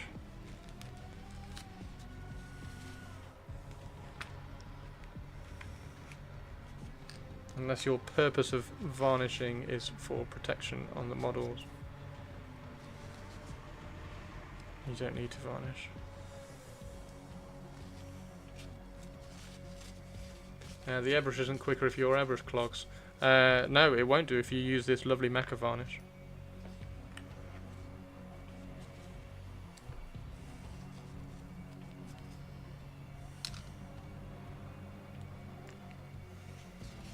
Yeah, so this is what happens when you accidentally unscrew your airbrush when you've got a full paint cup. Vlay doesn't clog on you. That's perfect then. The point of varnish is to modulate the finish of the paint. So yes, it is. However, like, you spend an awful lot of time glazing different finishes on them. Like, so if you've got leather, then you want a slightly different paint finish as well as highlight finish on the models, and then if you normalize that finish across the whole thing, everything then has the same paint finish, and you miss out on the saturation that you might have put on things like a dark brown leather or a dark red cloak. You miss out on that saturation because as soon as you put matte varnish on it, it's going to knock the saturation back and you're going to lose the impact and the contrast. So actually,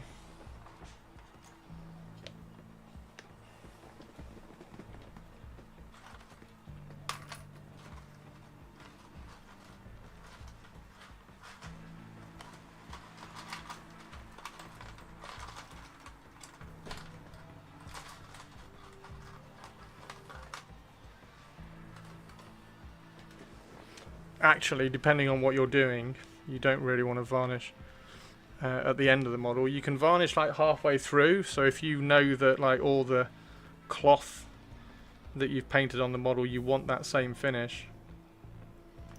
You can varnish halfway through, but then you kind of carry on painting. So you can make use of glazes and a bit of satin and things like that.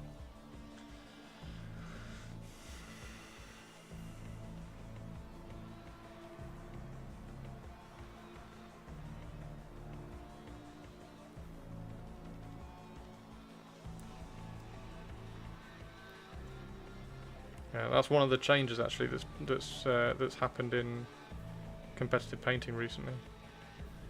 Because go back 6, 7, 8 years, and when everybody had finished painting, they matte varnished the whole thing so that you could show off your brush marks or show off the lack of brush marks. But the last 5 years, there's been a lot more glaze finish on there to push different paint finishes across the whole model. But again, I mean, we're talking like competitive stuff, so.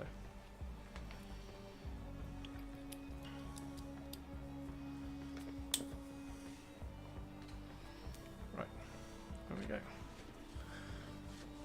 So that's my fault.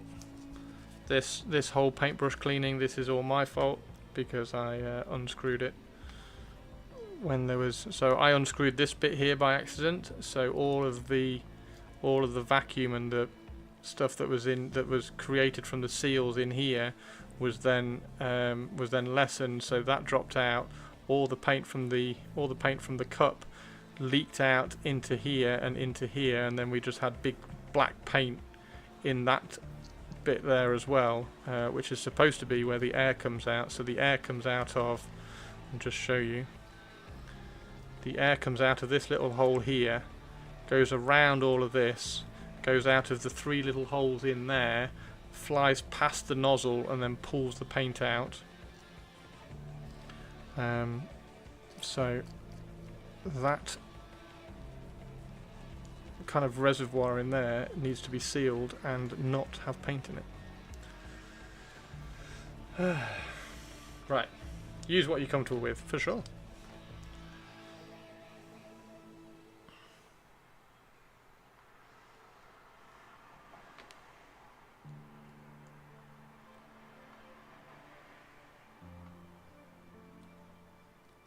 Right, let's go get the rest of the wood elves.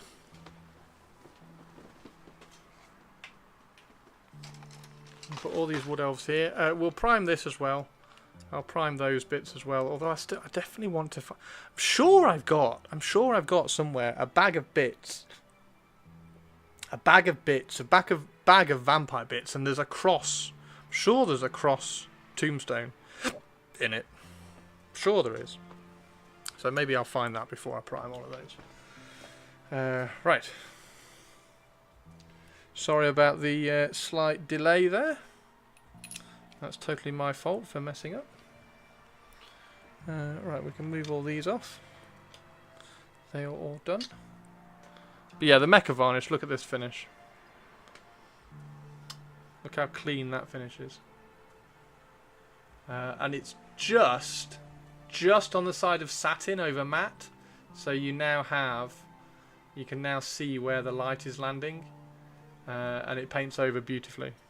So yeah, I can't talk highly enough of that mecha varnish stuff. I need to do a post on it on Instagram or something. Find a good product, shout about it.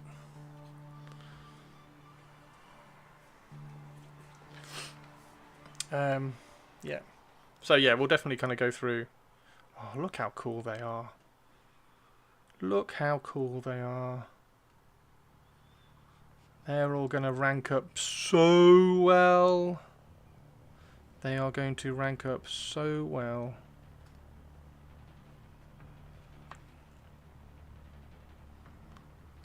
They're going to rank up so well, they really are. Right.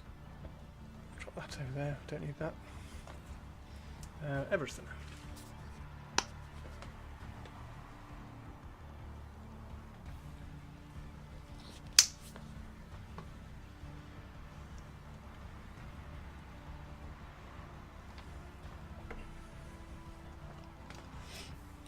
Who's coming to movie night tonight?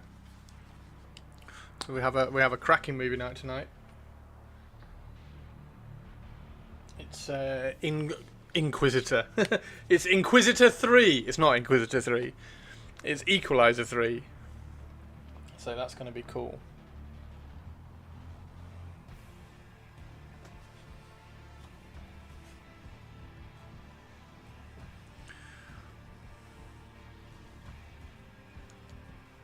Again, I'm just using the paint that's on the brush before I dump it in the water. It's thin enough; it doesn't make any difference, and also all that's going to get covered in. It's going to get covered in gravel and flock. Is there a date for 4 yet? I don't know. Has it been announced? Have they announced Equalizer 4 or Inquisitor 4? I don't know whether to do The Accountant next week, because I'm not particularly interested in watching The Accountant 2. Because I think they've missed the point of... As they tend to do with, like, borderline action movies, they missed the point of The Accountant. And then Accountant 2 is just an action movie, where The Accountant wasn't an action movie. 4 and 5... 4 is this year? Jesus Christ.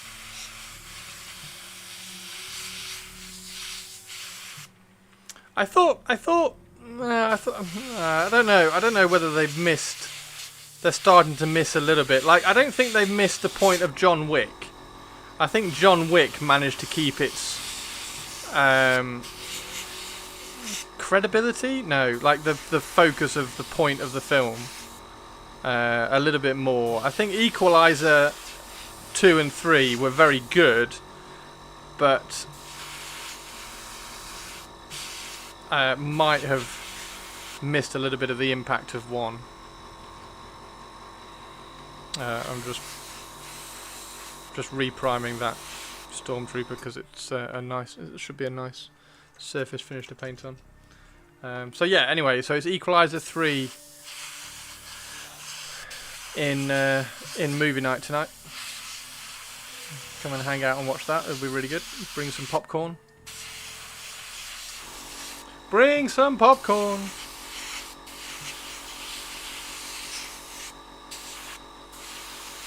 And is it Superman first or Fantastic Four 4?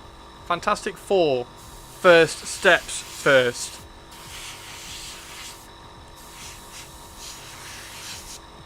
Because I think they're like within a week or two of each other, aren't they? Superman and Fantastic Four. I've got a feeling Fantastic Four is first. I watched Ballerina the other night. That was alright.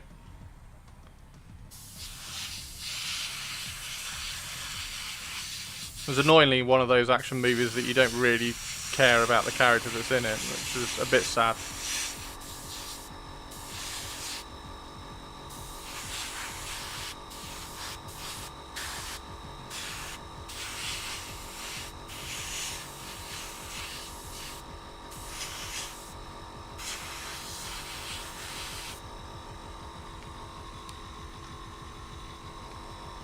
Superman looks fun. Superman. I'm obviously excited to see Superman. I don't know how well it's gonna do because there's a lot of like inhuman stuff in it, isn't there? There's still a lot of like comic books, villains and superheroes in it.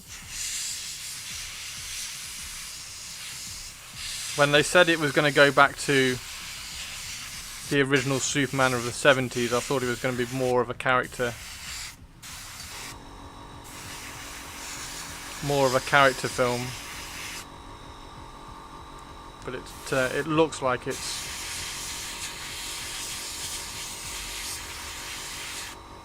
got like Green Lantern and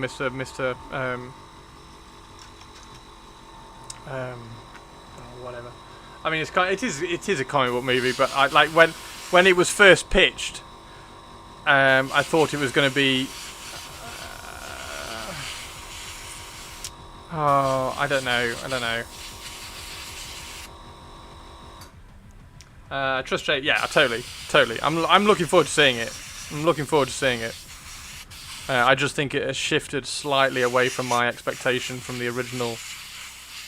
This is what we're gonna do. Have you seen his like list of things? He's got like he wants to do like I don't know how many it is, like four films every year, two or three TV series every year, animated TV series every year. Like he's got loads. Pretty sure they meant more. It's going to be a slightly camp and cheesy rather than try and make it a film about a guy in spandex gritty. Nathan Fillion as Guy Gardner is, but yeah, Nathan Fillion as Guy Gardner is pretty cool. Superman the movie already exists. That's true. 4 a year. No, that's too much. Stop it. I'm sure. I don't know the number. It might be 3. But like he set his sights on. We want to do this many, like, because there's Themyscira, the TV series is coming out, isn't there? You got Peacemaker Series 2, and then they want to do Clayface. I can't remember whether Clayface is an animated. I think Clayface is animated, but yeah, like the DCEU looks like it's gonna have like a big kind of jump. What was that? Holy fucking yes! Oh no. Purples, I am so excited for you to watch Age of Umbra. It's honestly, I nearly messaged Matt Mercer and said, I know you've done a lot of stuff with Critical Role and stuff, but the Age of Umbra campaign is one of my tops ever. Shut up and clicky the linky. An Island of Muscular Women. Oh my. Chris, play the link. Check the link. Please back Constantine. Constantine's going to be cool. Right, meow.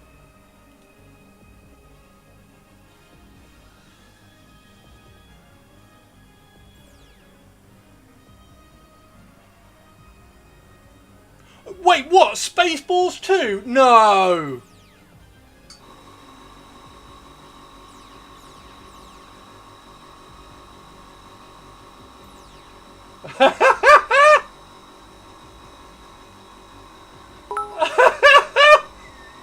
DCU attempt number 1, DCU attempt number 2, an animated Lion King, a live action animated Lion King, 8 Harry Potter movies, a whole streaming service is 7 Alien movies, 2 of which were also Predator movies, which is kind of an Alien movie, 4 Beatles movies, and Oppenheimer. Amazing. Oh, that just needed to be the end. There has only ever been one Spaceballs. Oh my god. No way.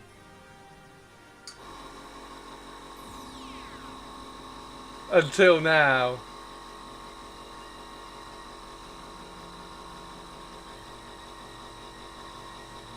Wow.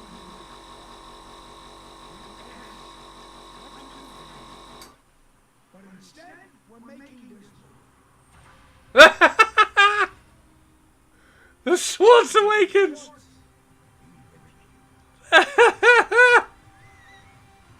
Oh my god! Oh my god! May the Swartz be with you.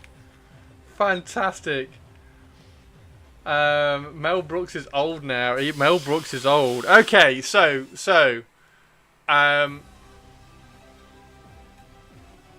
oh.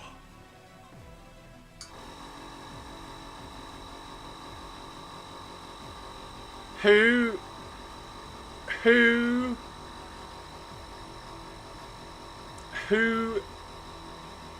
how do they do the dog?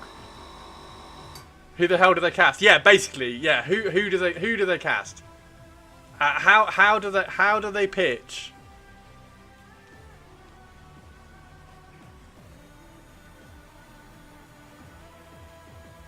Because they can have I can't think of his name. Who's the mate, the Swartz? They can have him because he's just old, and that would be really, really funny. But who do they cast in? Oh, it's they cast oh shit, what's his name? Kung Fu Panda and School of Rock dude. That's who they cast. Who do they have a? Yeah, they have a cat instead. They definitely have a cat instead of the dog. Lone Star. I mean, it's going to be Chris Pratt, isn't it? Jack Black, yeah, Jack Black, a cat, Jack Black.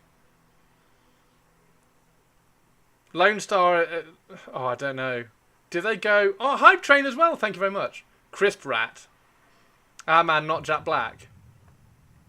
I'm trying to think of someone with, like, John Candy's... Oh, who played, go on then. Okay, right, so, assume... Alright, because I don't want any, like, oh, they're going to fuck it up or whatever. Like, assume, if Chris Pratt is anywhere near it, I kind of agree with that. I kind of don't want Chris Pratt in it.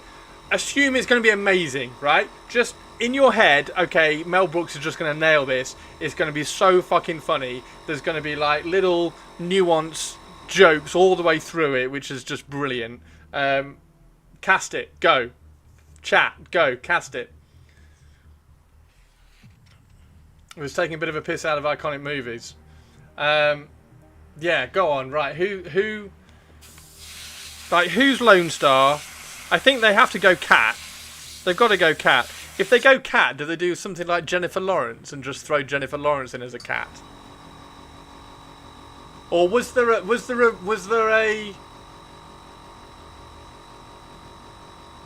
I mean, you could do Judi Dench as a cat, which would be hilarious. As a meta nod. Rick Moranis and Bill Pullman aren't already. They are? I would imagine Moranis is already in. Okay, cool. Taking piss out of the Star Wars sequel is kind of like King and Puppy. We know they're trash. I mean, yeah, that's the point, though, isn't it? I'm thinking female lead because Rey. No,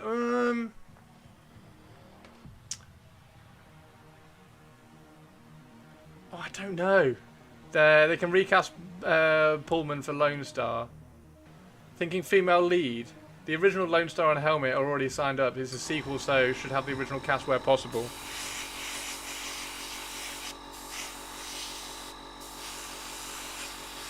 Yeah, it can have the original cast, but then the story can tell a different story around the original cast.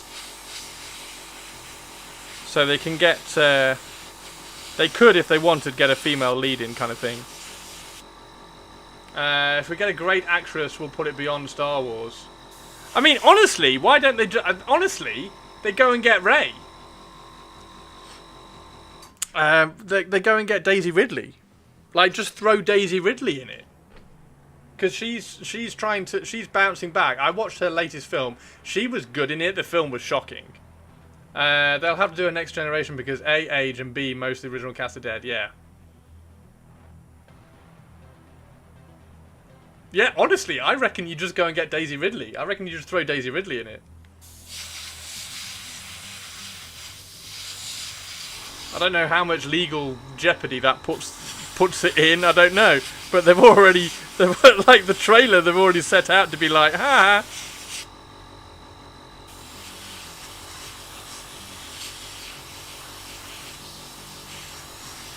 So what, like Dark Helmet's Mel has to be the president again?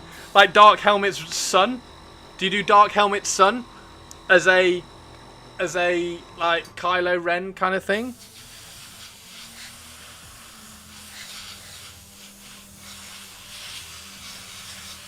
Oh my god, who's Dark Helmet's son? Now, do you go completely opposite and you get somebody who's really tall? Emo Helmet!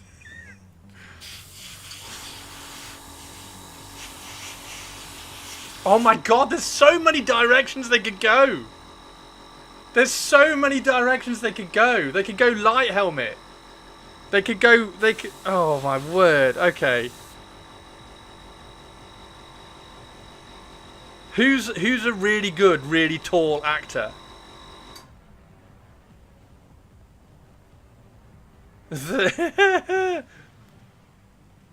Oh, it's just... I am Dark Helmet's son, a cousin's barber therapist nephew. Liam Neeson. Oh my god, no, not Liam Neeson. Has Liam Neeson worked again since he said he went out and tried to find a black person? I won't be, Tobes. Like I said, most of them are dead. It needs to focus on the original cast. It won't be. Yeah, but yeah.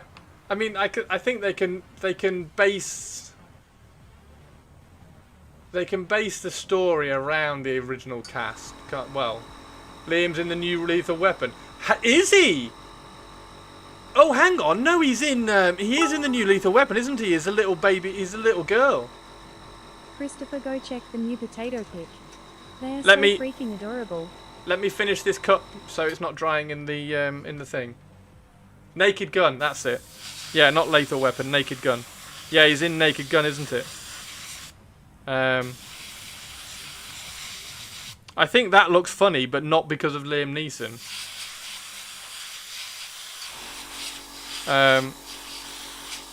And the bit where they're all standing in front of portraits of their dads did make me laugh.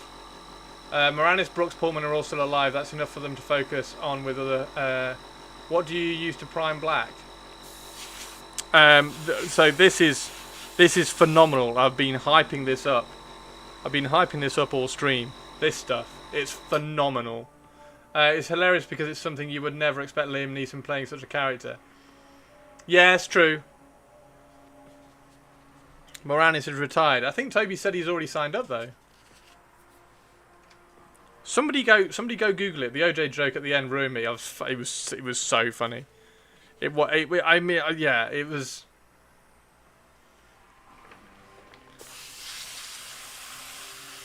Right. Okay. I still think Daisy Ridley would be just brilliant. Do they get Cara Dune back? Spaceball sequel, Mel Brooks, Rick Moranis. Is that a yes? Is that a... He said yes. Literally the funniest bit. The OJ joke at the end. Just the look. Oh, Dad, I'm going to make you proud. Yeah.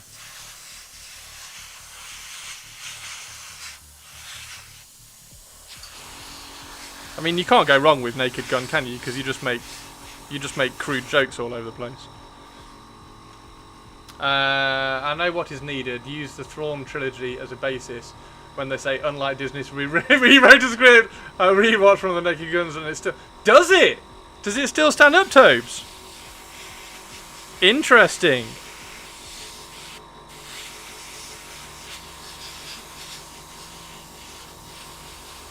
I can kind of imagine it does actually, because it's like it's within itself, isn't it? It doesn't really make. It's not making jokes of. It's not making jokes of the age. Yeah, timeless. Sorry, Purples. This cap is taking longer to empty than I was expecting.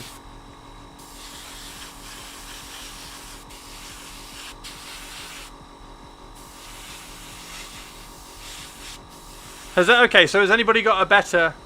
How do you like your pot roast? Has anybody got a better female than Daisy Ridley?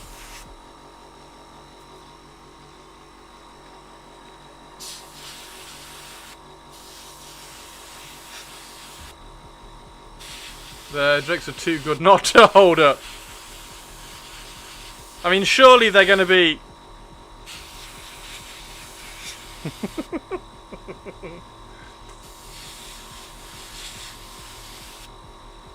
Sarah Silverman. I'm going to have to Google that. I don't know who she is.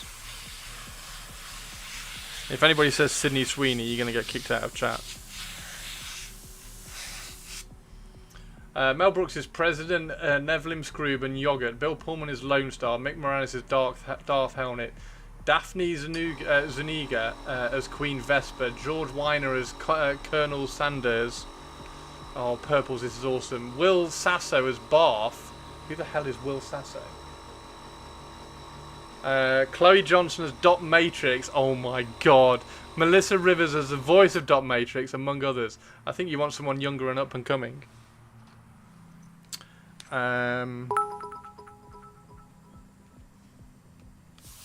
Sydney Sweeney. Eject me from the chat now, you plank. Fuck Yeah, move. that's what I said. Like, if anybody suggests Sydney Sweeney, you're gonna get kicked.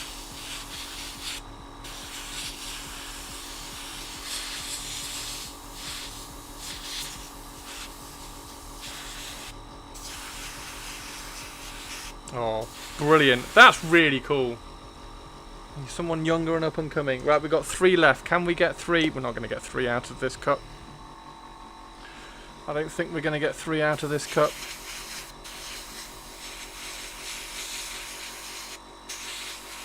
We'll try. I dare you to kick me. Sydney Sweeney. Fuck. Move. Tongue. You're the one who does the kicking, Purples, so...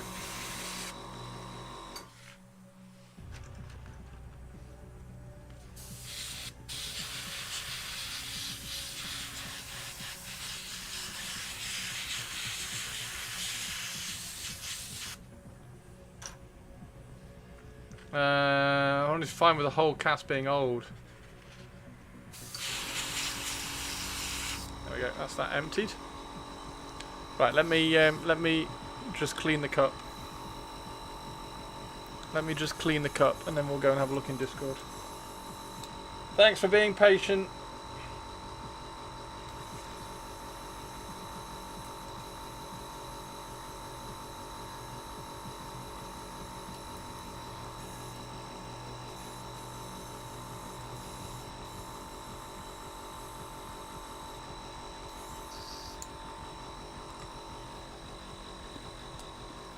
There we go. Okay. Oh my word. Hi!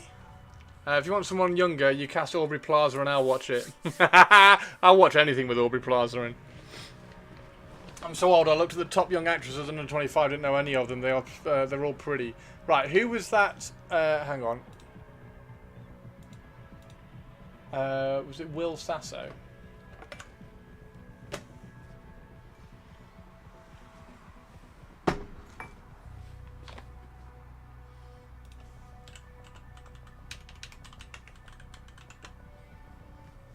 Who's that? Oh, I do know him. Who's he played? I can't think who he's played. I've not seen anything that he's been in that's listed there. Happy Gilmore, there we go. I've seen Happy Gilmore.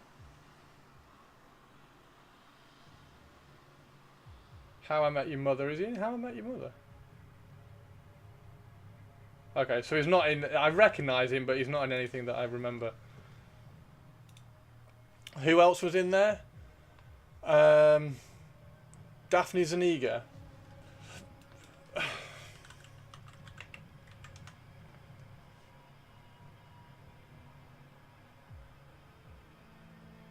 Fantastic. Fantastic. Ernest Goes to School. Classic. Louder Milk is good. Under 25.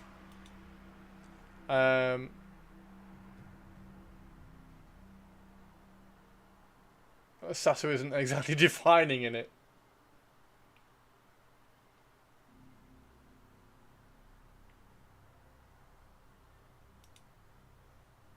Here's the full cast so far.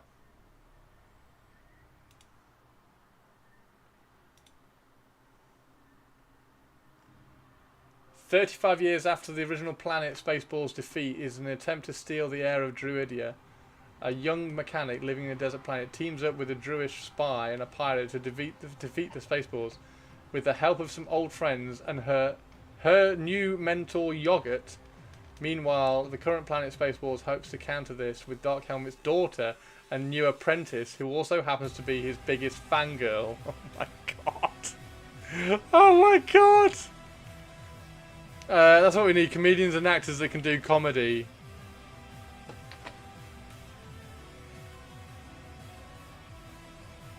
Vespa became the Queen of Druidia.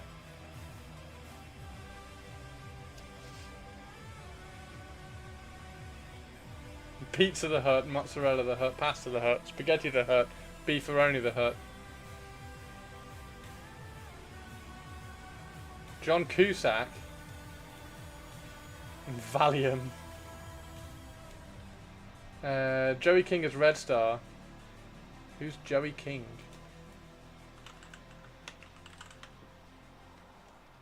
Who's she? What's she been in? Oh, I've seen that.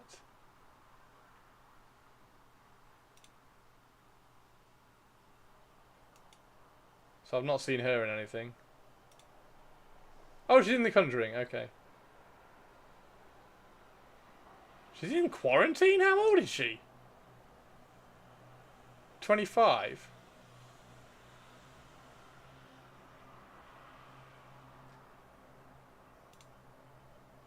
I imagine Silver Helmet is a daughter of Dark Helmet. Joel Edgerton as Chase Lightning Bolt. Fantastic. Edgerton, who has portrayed Owen Lars in the Star Wars prequels, Attack of the Clones and Revenge of the Sith, was cast by Tim as he wanted an actor who could unite the two franchises. His character is a parody of Poe Dameron and Finn. Edgerton had previously auditioned for the former in The Force Awakens. Fantastic. Shal's character is a parody of Rose Tycho from Duel of the Fates. Who's Christian Shal? Seth MacFarlane, Patton Oswalt as Admiral Bilk, and Kelly McCrary as Captain Violet. Who's Christian Shal?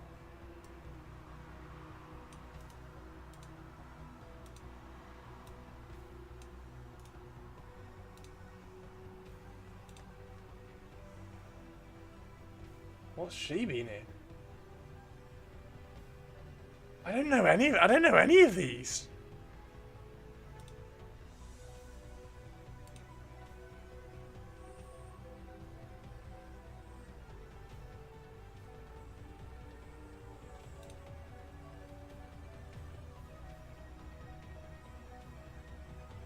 I recognise her from somewhere, but I don't know where. Probably How I Met Your Mother. The Last Man on Earth is fun. Shal is hilarious. Is she good?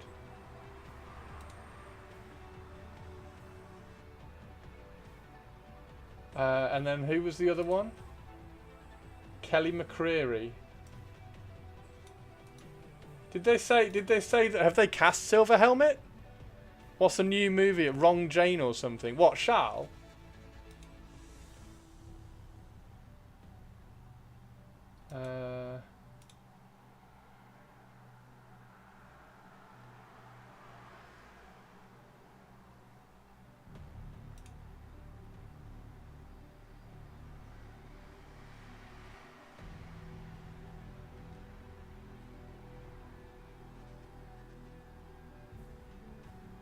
There's all TV series. It hasn't got a film listed, so I don't know. She used to have a double act going with someone, and then Kelly McCreary.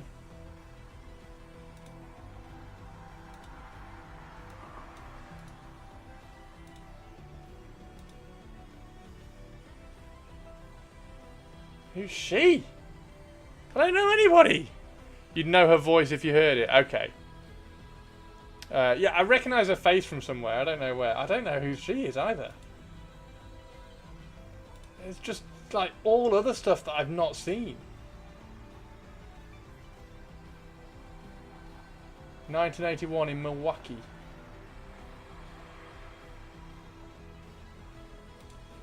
Never mind, confused her for Laura Lapkus for a moment.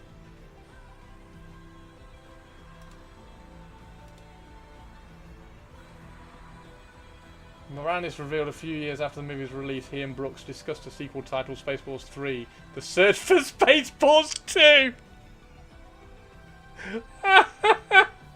However, the two were never able to agree on a deal.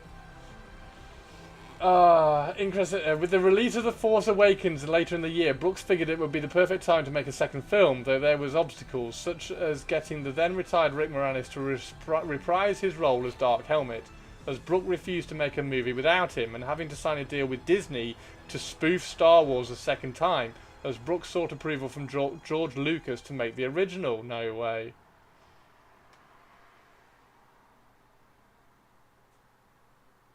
Special effects, music. Have they... you mentioned something about Silver Helmet? Have they got Silver Helmet? Have I just skimmed past and missed Silver Helmet in here? Oh, there it is. Helmet is now mother and father of his daughter Silver Helmet, who was briefly married and retained custody of his daughter. Despite this, Helmet remains the same geek he was 35 years ago. Read the chat.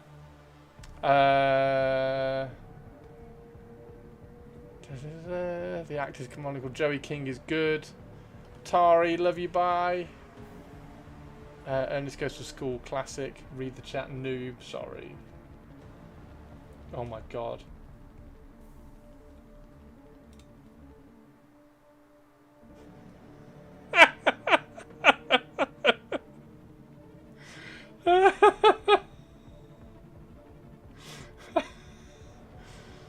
Oh dear. Fantastic.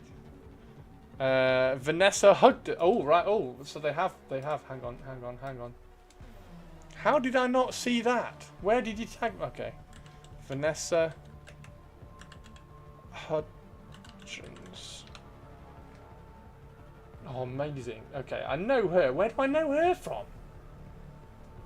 Again, I haven't seen any of these apart from Bad Boys.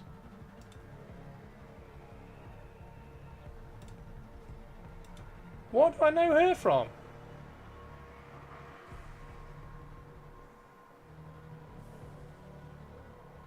Sucker Punch. That was like 14 years ago. Asking for it, Tick Tick Boom. I've not seen any of that. Oh, at least I recognise her. Probably Bad Boys. Oh, she's 36, so maybe. Who was she in? Hang on, did she do Bad Boys 2? Or did she just do Bad Boys for Life? No, it's just Bad Boys for Life. Who was she in that? Kelly.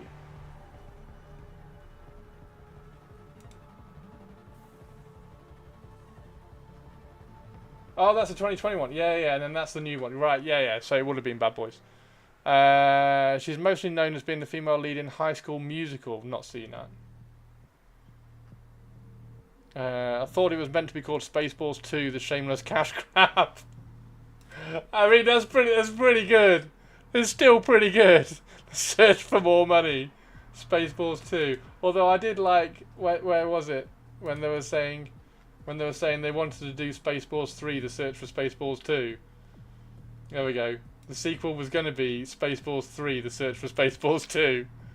Polar is one of the best movies ever made. Polar is. That one. What's Polar? A retiring assassin suddenly finds himself on the receiving end of a hit. Have I seen this? One of the best movies ever made. It got 20% on Rotten Tomatoes. Have I seen this?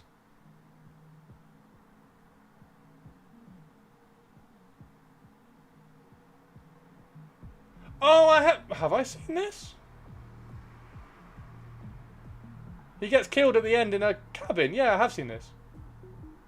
How did this get 20% on Rotten Tomatoes? It's really good. So that's where I know her from. So I know her from this. Because I watched this and it was really fucking good.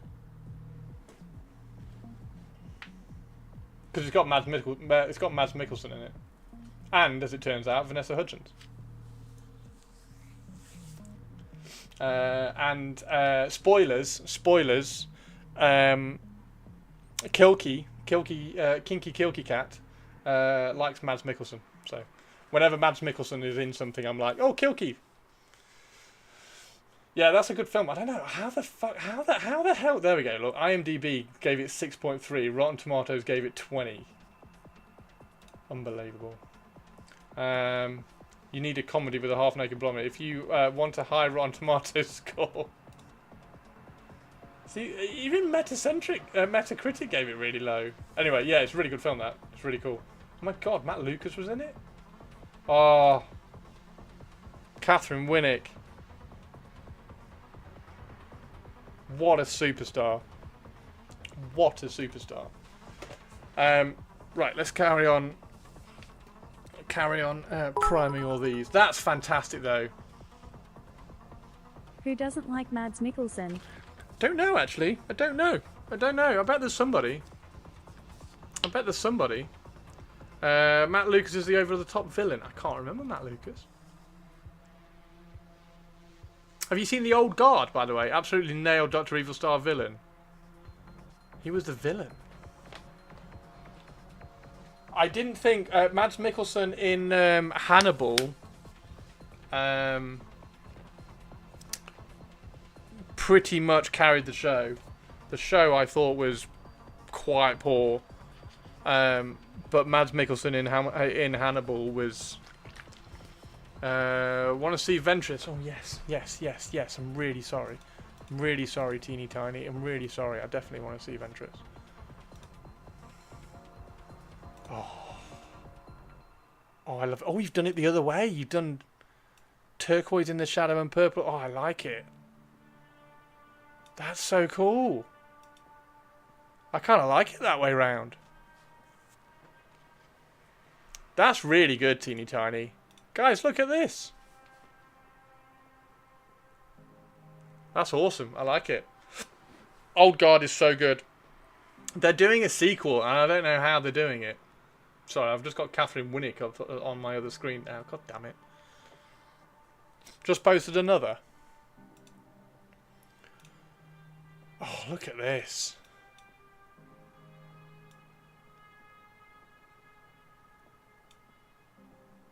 Teeny Tiny, you're inspiring me to get my bases done so I can stick all my Shatterpoint stuff on bases and get them finished. Winnick is a side actor. Winnick is bloody brilliant. She's awesome. She was in House fucking years ago and was really good in that. And then obviously she was the best Viking ever seen on a TV screen. So yeah, she's pretty epic. Is Lady Winnick.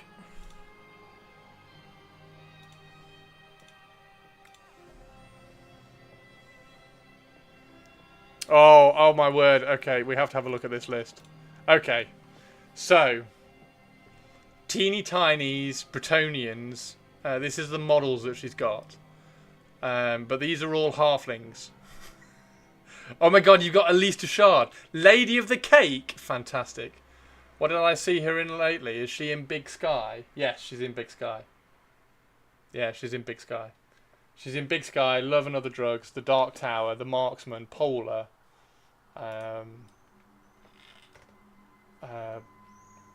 She's just awesome. She's absolutely awesome. Handmaiden of the Lady, prophetess or damsel. So you got 2 maidens. So you got 20 squires, 20 archers. But you've got so many. Teeny Tiny, you've got so many. Worked out all the equivalents. This is amazing. The Olive Knight is the Green Knight. I want to see the Olive Knight. Can you put a link up to what the Olive Knight looks like, please, Teeny Tiny? White Lord is the Grail Reliquary. Lord on Pegasus is the Royal Pegasus, obviously. King on Hippogriff is the Hippogriff or the Royal Pegasus. Mounted Merc Lord, Duke Malin, Shield Maidens, Craggy Bottom Goats. Knights of the Realm, Knights Errant.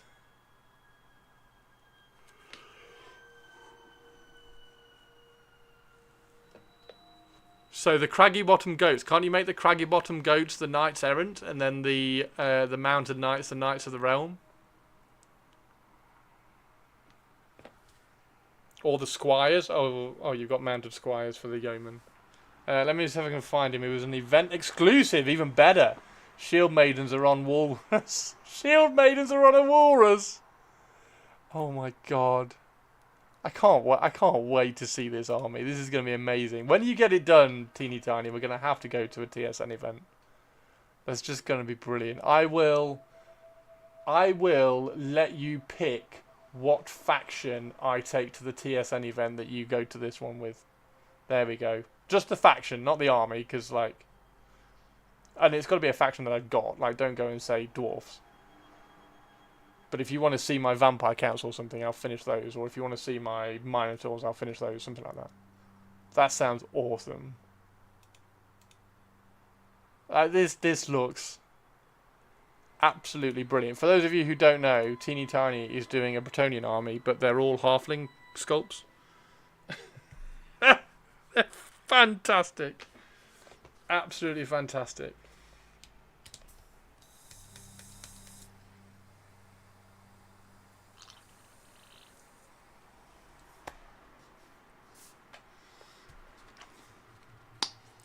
Absolutely fantastic. It's the only problem with these Vallejo pots.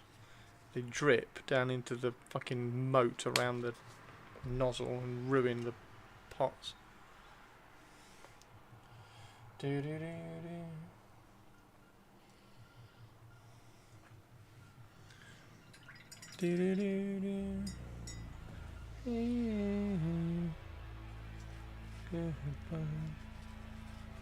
I'm having pizza tonight.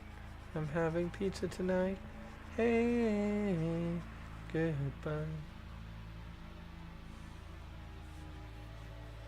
Right, last few wood elves, ladies and gentlemen, and then with the last little bit of paint that's in the airbrush, we will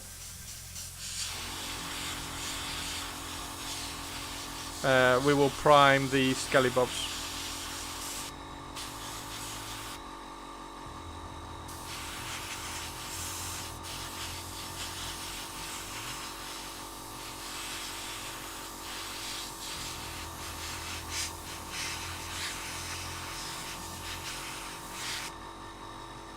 There we go.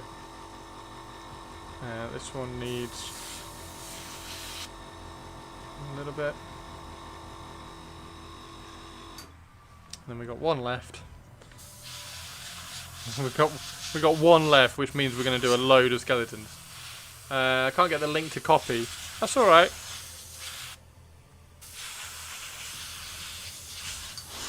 When you get a second, sometime over the next few days, just take a picky of the model when you dig them out or something, because I'm sure they're kind of like put away so they're not distracting for a bit.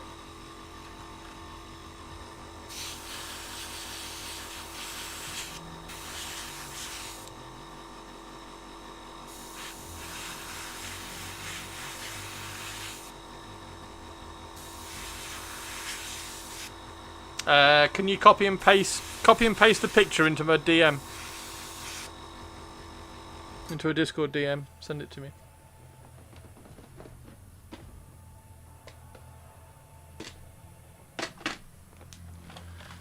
Get those out of the way. Skellybobs. Oh no, let's do the bats.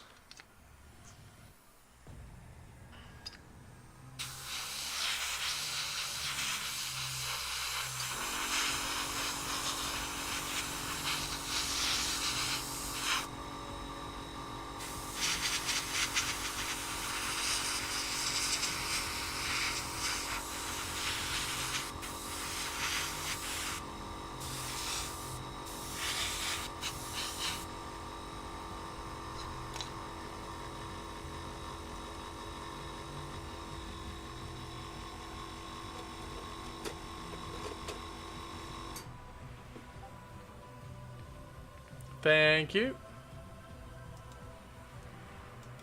Oh my god. Guys, look at this. Look at that. How cool is that? How cool is that Green Knight? Oh my god.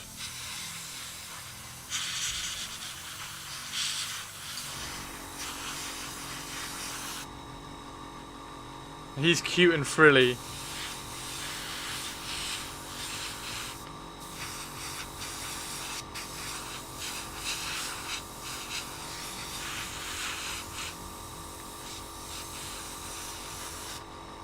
He is really cool. That is awesome. That is awesome.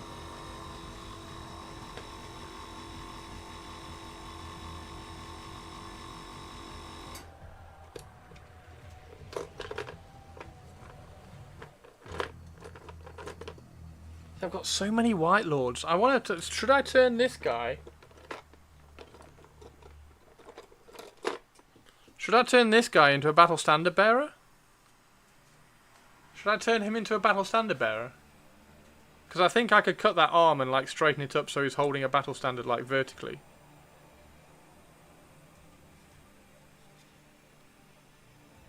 Because he might be quite cool as a Battle Standard.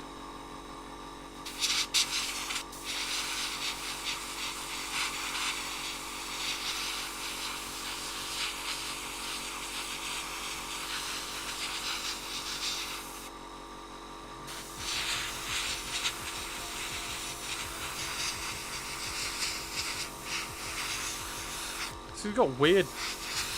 It's got a weird... weird coating these have.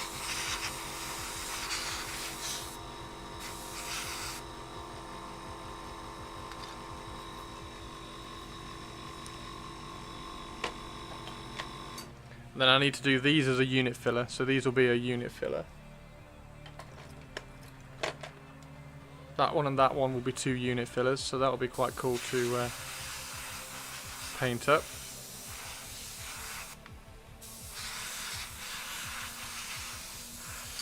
They can be they're going to be the unit fillers for the Graveguard, I think. They're quite a cool unit filler for the Graveguard.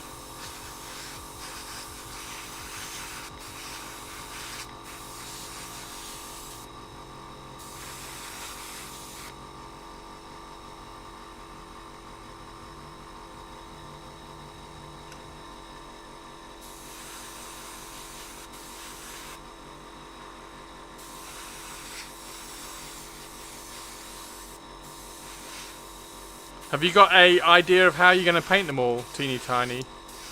Are you going to are you going to do a me paint job, or are you going to do a Ren paint job? Like, which direction are you going?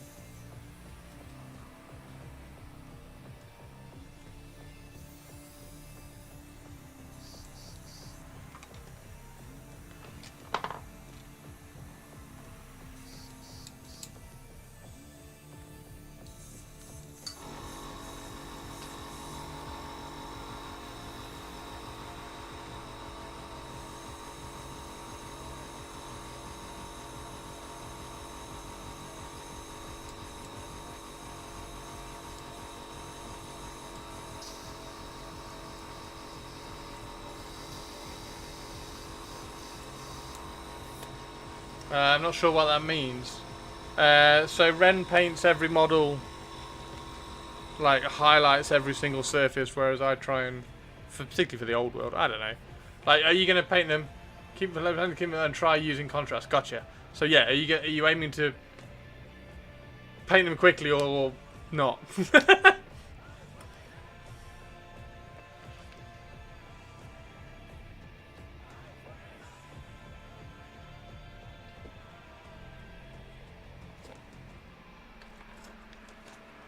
We need to give this guy a staff as well, so he needs a staff. This is my necromancer, or one of my necromancers, and there's a staff. There's a staff in the vampire count magic items that is really cool, and I can't remember what it's called, and I need to give him a staff that looks like that. Probably more your approach then. Yeah, I mean there's models that I take a long time painting, but I like him. I think he's really cool. He'll be a really he'd be a really nice vampire on a unit. In fact, I've got another one of those that I've converted, and he's got a big sword look. So maybe I paint that one for the unit. That would be really cool. Maybe I paint him for the unit. He can be the vampire on the unit.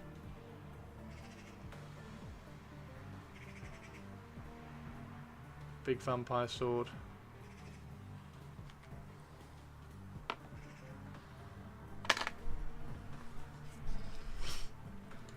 Right, so I'm going to clear this off, I think. Once everything's dried on here, I'm going to clear this off. And then, if it's alright with everybody, I'm just going to sit and I'm just going to prime all the Skellybobs. The point of getting a big cheap box was to make me not go nuts with details. A big cheap box? Were all the halflings quite cheap? He is cool. I do like that. I do like that model. I like the model. I like the conversion. Like I even did. Converted that guy and gave him a sword as well.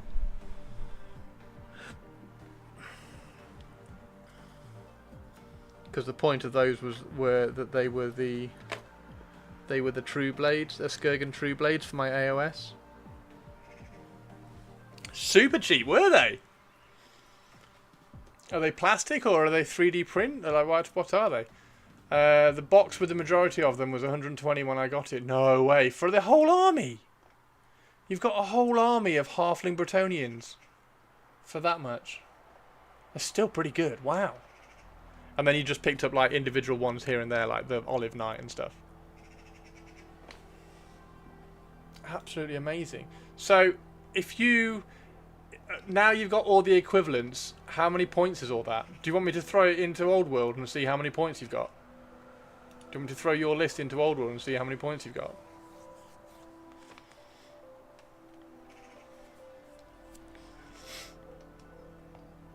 Go for it. I think we should. I think we should, shouldn't we? You've no idea. Old World. Have I done a Bretonians? I haven't done a Bretonians new list. Bretonians name.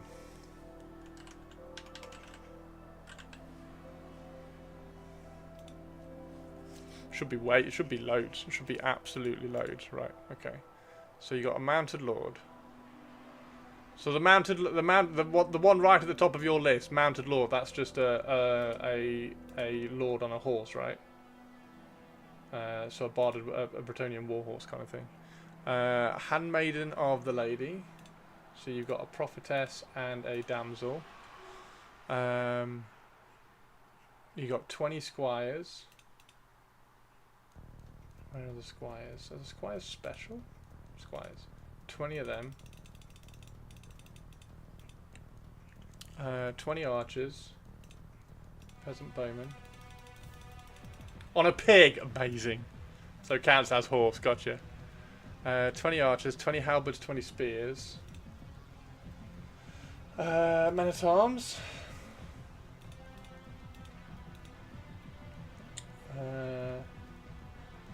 Oh.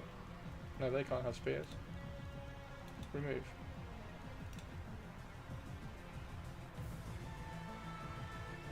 Knights of the Realm on foot.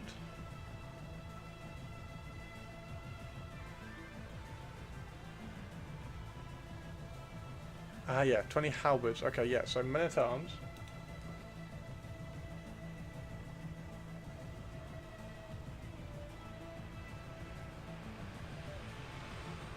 Hang on, I've got this wrong. I've gone wrong, I've got wrong.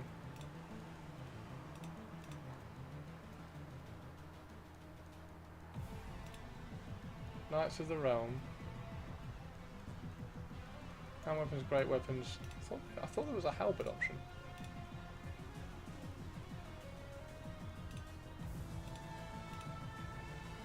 Peasant bowman. That's the actual box.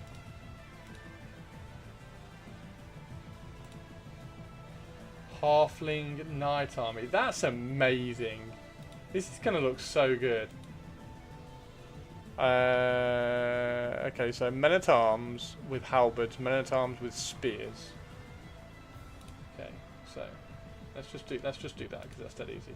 Men at arms, pole arms with stuff. Okay, and then you've got another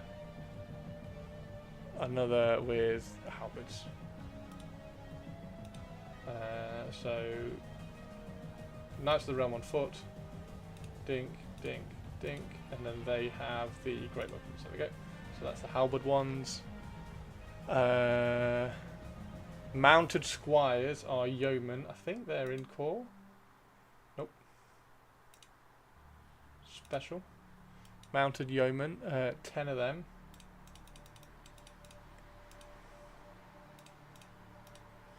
We've also got the Green Knight in there. And then we've got Questing Knights. Questing Knights have got to be special, right? Yep. How many of those? 10? Yep, 10 Questing Knights. With full command. We've got 20 Mounted Knights of the Realm, Knights Errant. So, Knights Errant, let's do 10 of them. And then Knights of the Realm. Mounted Knights of the Realm, there we go, 10 of them.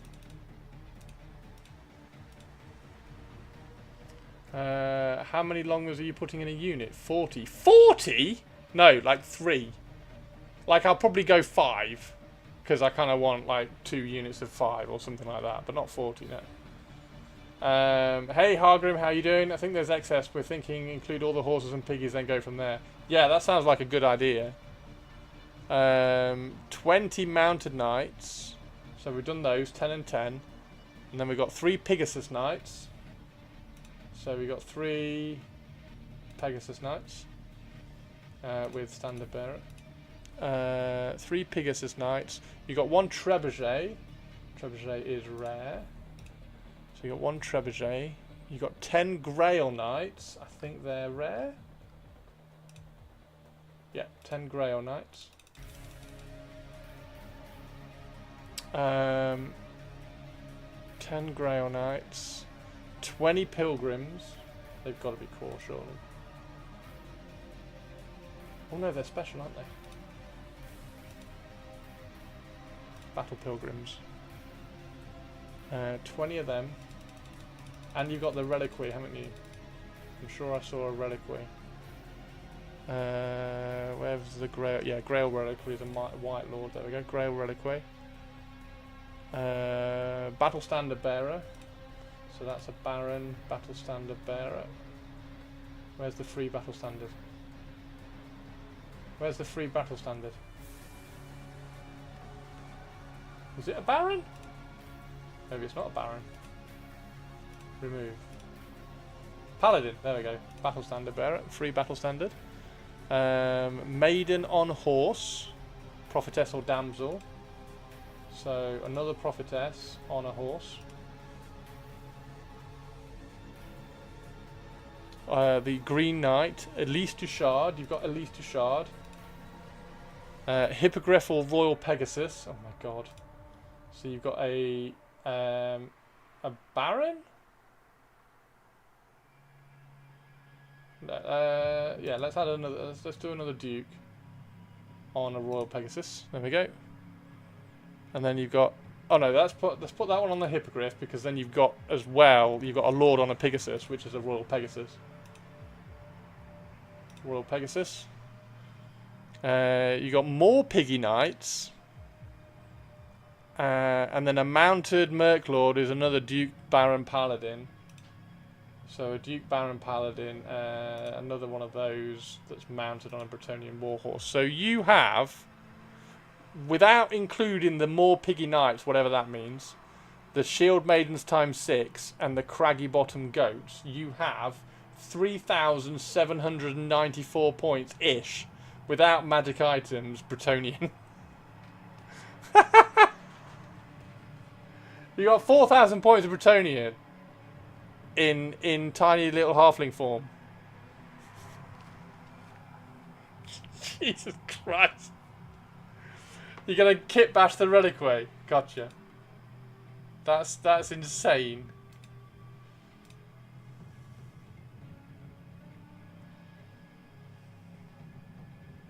That's insane.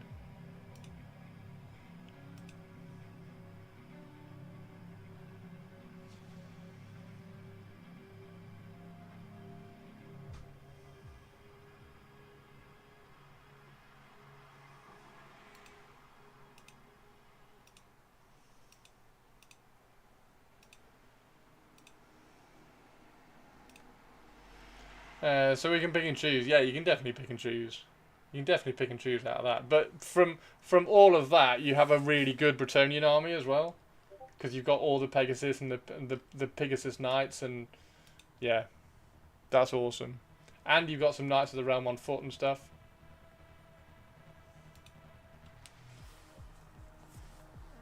Need to knock it down to 2,000. Yeah, I would wait for the same thing as we said with Toby.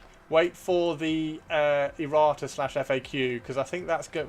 There's talk that that's going to drop at around the same time as Cathay, whenever Cathay lands.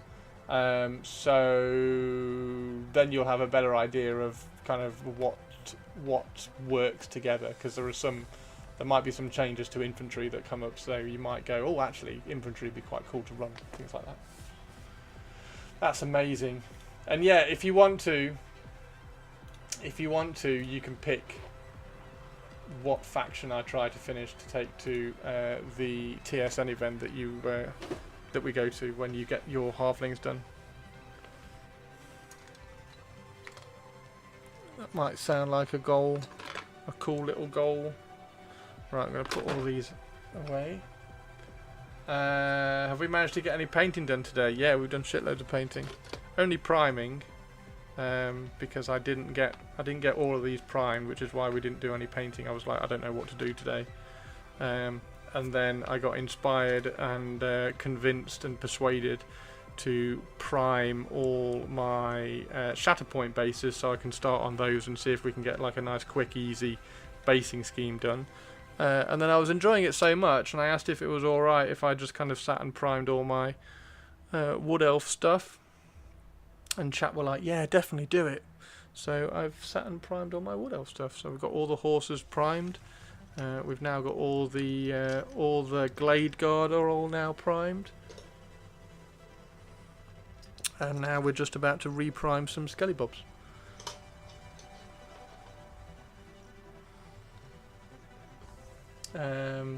Teeny tiny. Yeah, just don't pick dwarfs. Just pick a faction that I've actually got, or I'm interested in. Like if you really want to see me do the Marauder Dragon Army or something.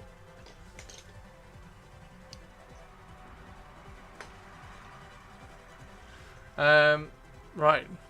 What's everybody doing? What time is it? Oh my god, it's 7 o'clock, guys. I need to go and make some dinner so I can get ready for movie night. Right, I'm gonna do one more cup of primer. Do one more cup of primer, and then I'm gonna go and cook some dinner. Yeah, these are gonna. So the idea is that these are gonna be on a unit filler as well. So I'm gonna do like a unit filler of these. So that dude and that dude are gonna be on a cool little unit filler, and then I'll use those. Those will be in the Graveguard. So they'll be the unit filler for the Graveguard, I think. You're off to France? Oh, amazing. Yeah, I think they'll be quite a nice little unit filler for like Graveguard. Although I did kind of want to do something slightly larger for the Graveguard. You know how I did the Ushabti for the Tomb Guard? I think it would be quite cool to do something slightly larger and like monstrous infantry for the Graveguard, but I don't know what. I don't know what can be slightly larger for the Vampire Counts. So we'll have to think about that. What team are you taking, Hargrim?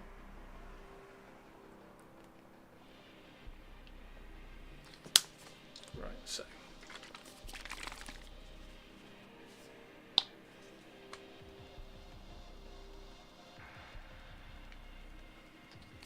High Elves? You're taking High Elves? I don't know how High Elves work. They're a weird one for me. There we go. Same thing, just dump off the primer on something before I dump the brush in the water.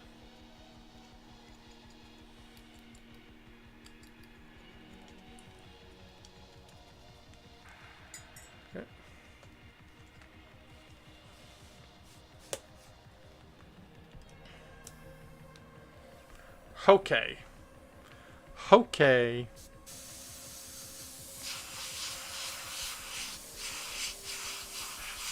There isn't going to be much priming on these. We're only kind of dusting them on. We don't want full coverage because I quite like some of the colours. Quite like some of the colours that we've thrown on these.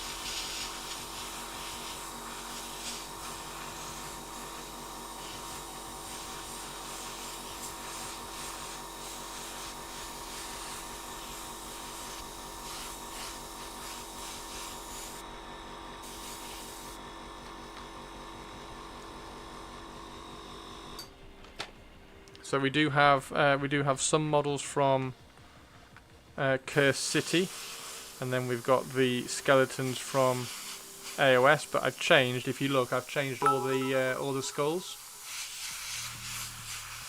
Wait, Christopher. You don't like the pompous pricks with pointy ears from Old World? How dare you not like pointy ears, you elf simp? I like high elves. I like high elves in Old World. I don't get how the team works in Blood Bowl.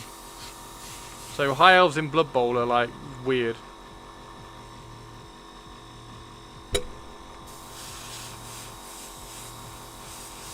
Olivia.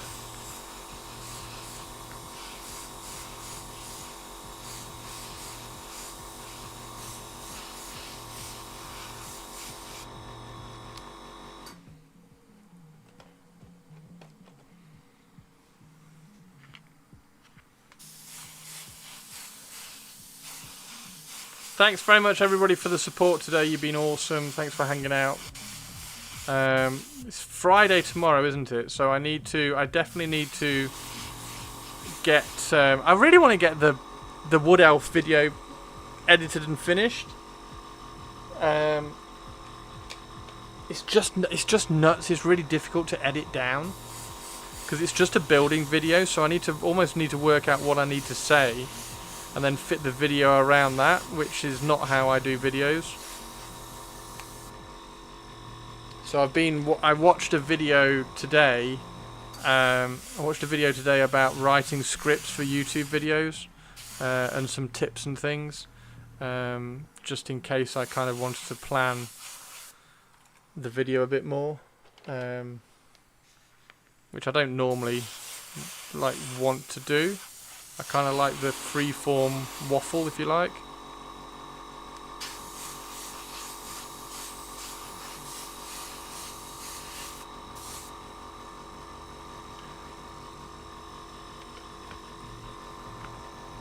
But it's just proving really difficult to edit it down.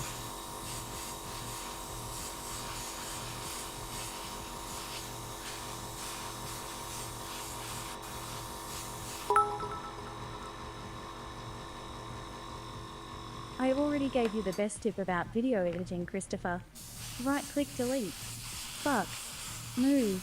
I can't believe Olivia is trying to sabotage my YouTube income by telling me to delete videos. What? Who does she think she is?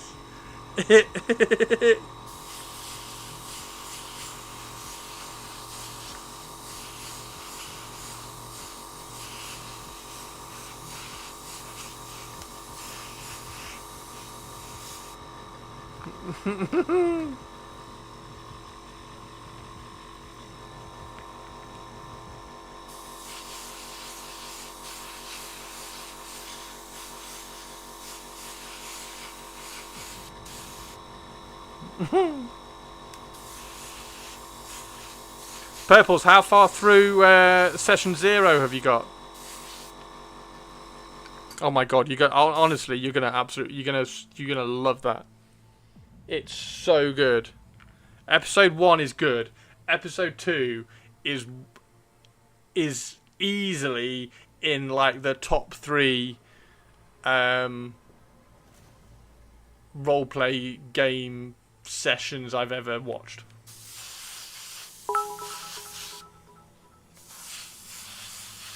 Who do I think I am? I'm the evil skank whose only job is to make your life miserable. You finished session 0. Nice.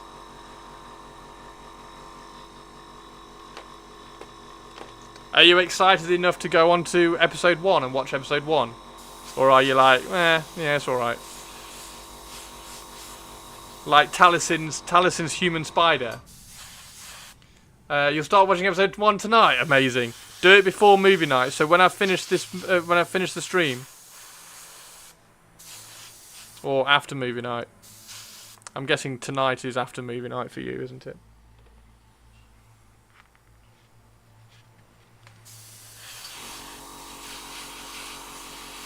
And then by the time you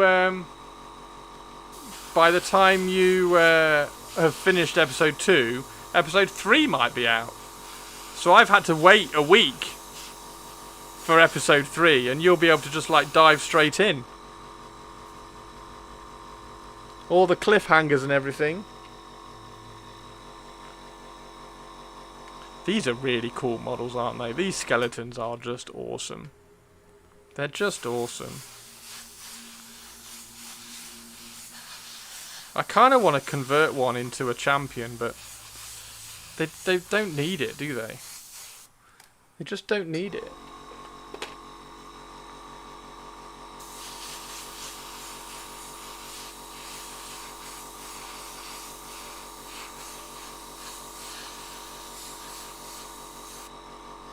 So I've got 40 square bases turning up for these sometime next week, and then I've got all the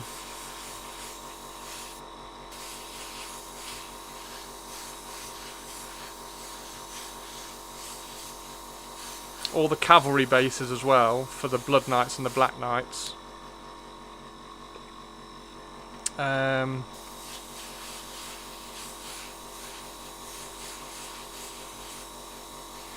So this is just a brown one, so this one doesn't need too much priming.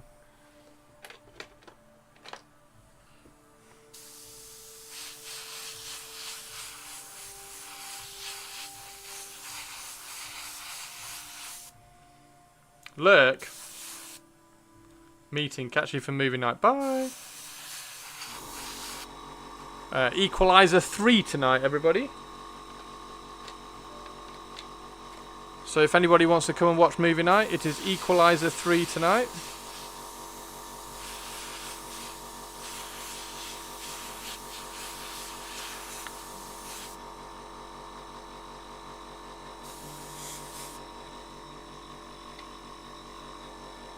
Because you get like champions like that, look. And he's a bit... Ooh, he's got a broken leg. Why has he got a broken leg?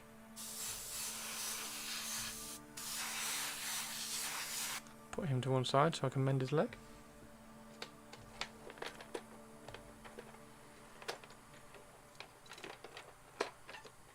They are just piled up in a box, so maybe he just caught his leg on something.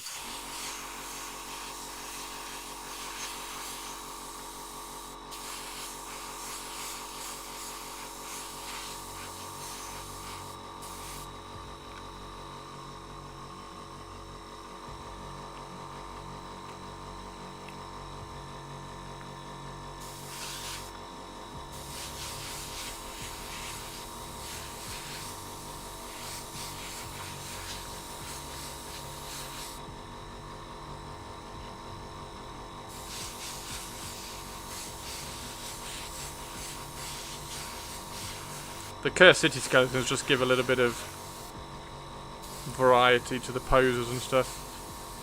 They're not quite as good posers, but they just give a bit of variety to the AOS ones.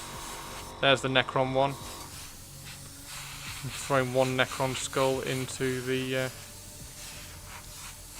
skeleton unit, which is quite funny. Fucking hell, we're nearly finished. I wasn't expecting to go through all of them.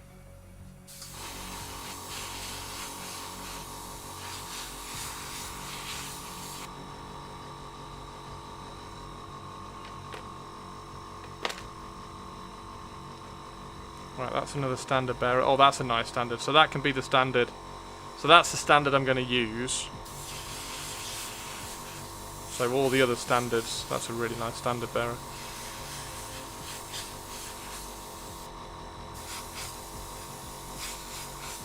All the other standards can get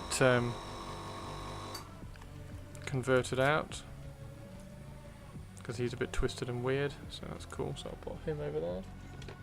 I'm sure I had one more standard.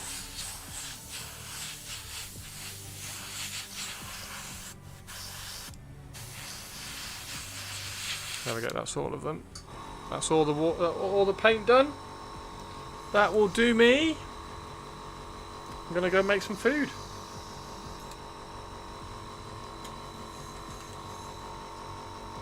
Thanks very much everybody for hanging out. What should we do tomorrow? I think we've got to do some wood elves tomorrow, haven't we? So I'm going to try and commit to getting all the colours, those first 2 colours done on all the wood elves, so we can go and highlight them all. Ta-ta for now. See your target. Have a legend. Have a legend. Have a legend of an evening, dude. Are you coming to watch Equalizer? Coming to movie night? Let me find. I've just got to check. I think there should be one more standard. There it is. Okay, so which is the best standard? Is it that one? It's not that one, is it? It is that one. So this standard needs to change. That standard needs to change. And then the other standard, which I've already changed. So yeah, those 2. And then that one's the best standard. So that's the actual standard in the unit. So that's fine. He's got a cool skull as well. Those 2 standards I just need to cut off. In fact, I can do it now. I need to cut these standards off at the hand, like that. And then replace these with spears. That's going to be a good one to replace, look. It's a nice angle. Nice long contact point. There we go. So that one's just kind of weirdly like twisted, whereas he's just really cool. He can go on the front rank and look really cool. Do I give him a bigger banner? Do I make his banner a bit bigger? That might be quite fun. That might be quite fun actually, if I cut. Yeah, I'll do that as well. Make his banner just a fraction bigger and then kind of like putty and fill it. So those 2 and that one need mending. There we go. Perfect. Right. Thank you very much, everybody. Let's go find somebody. Did you even enjoy movie night? I will do. You're off to Edmonton. Play 40k for 3 days. Fantastic. Dude, have a really, really cool time. I'm going to find somebody to raid into. Is anybody on? Ren, Avelia, Zambies, Galloway. What's Avelia painting? Avelia's painting a Biovore.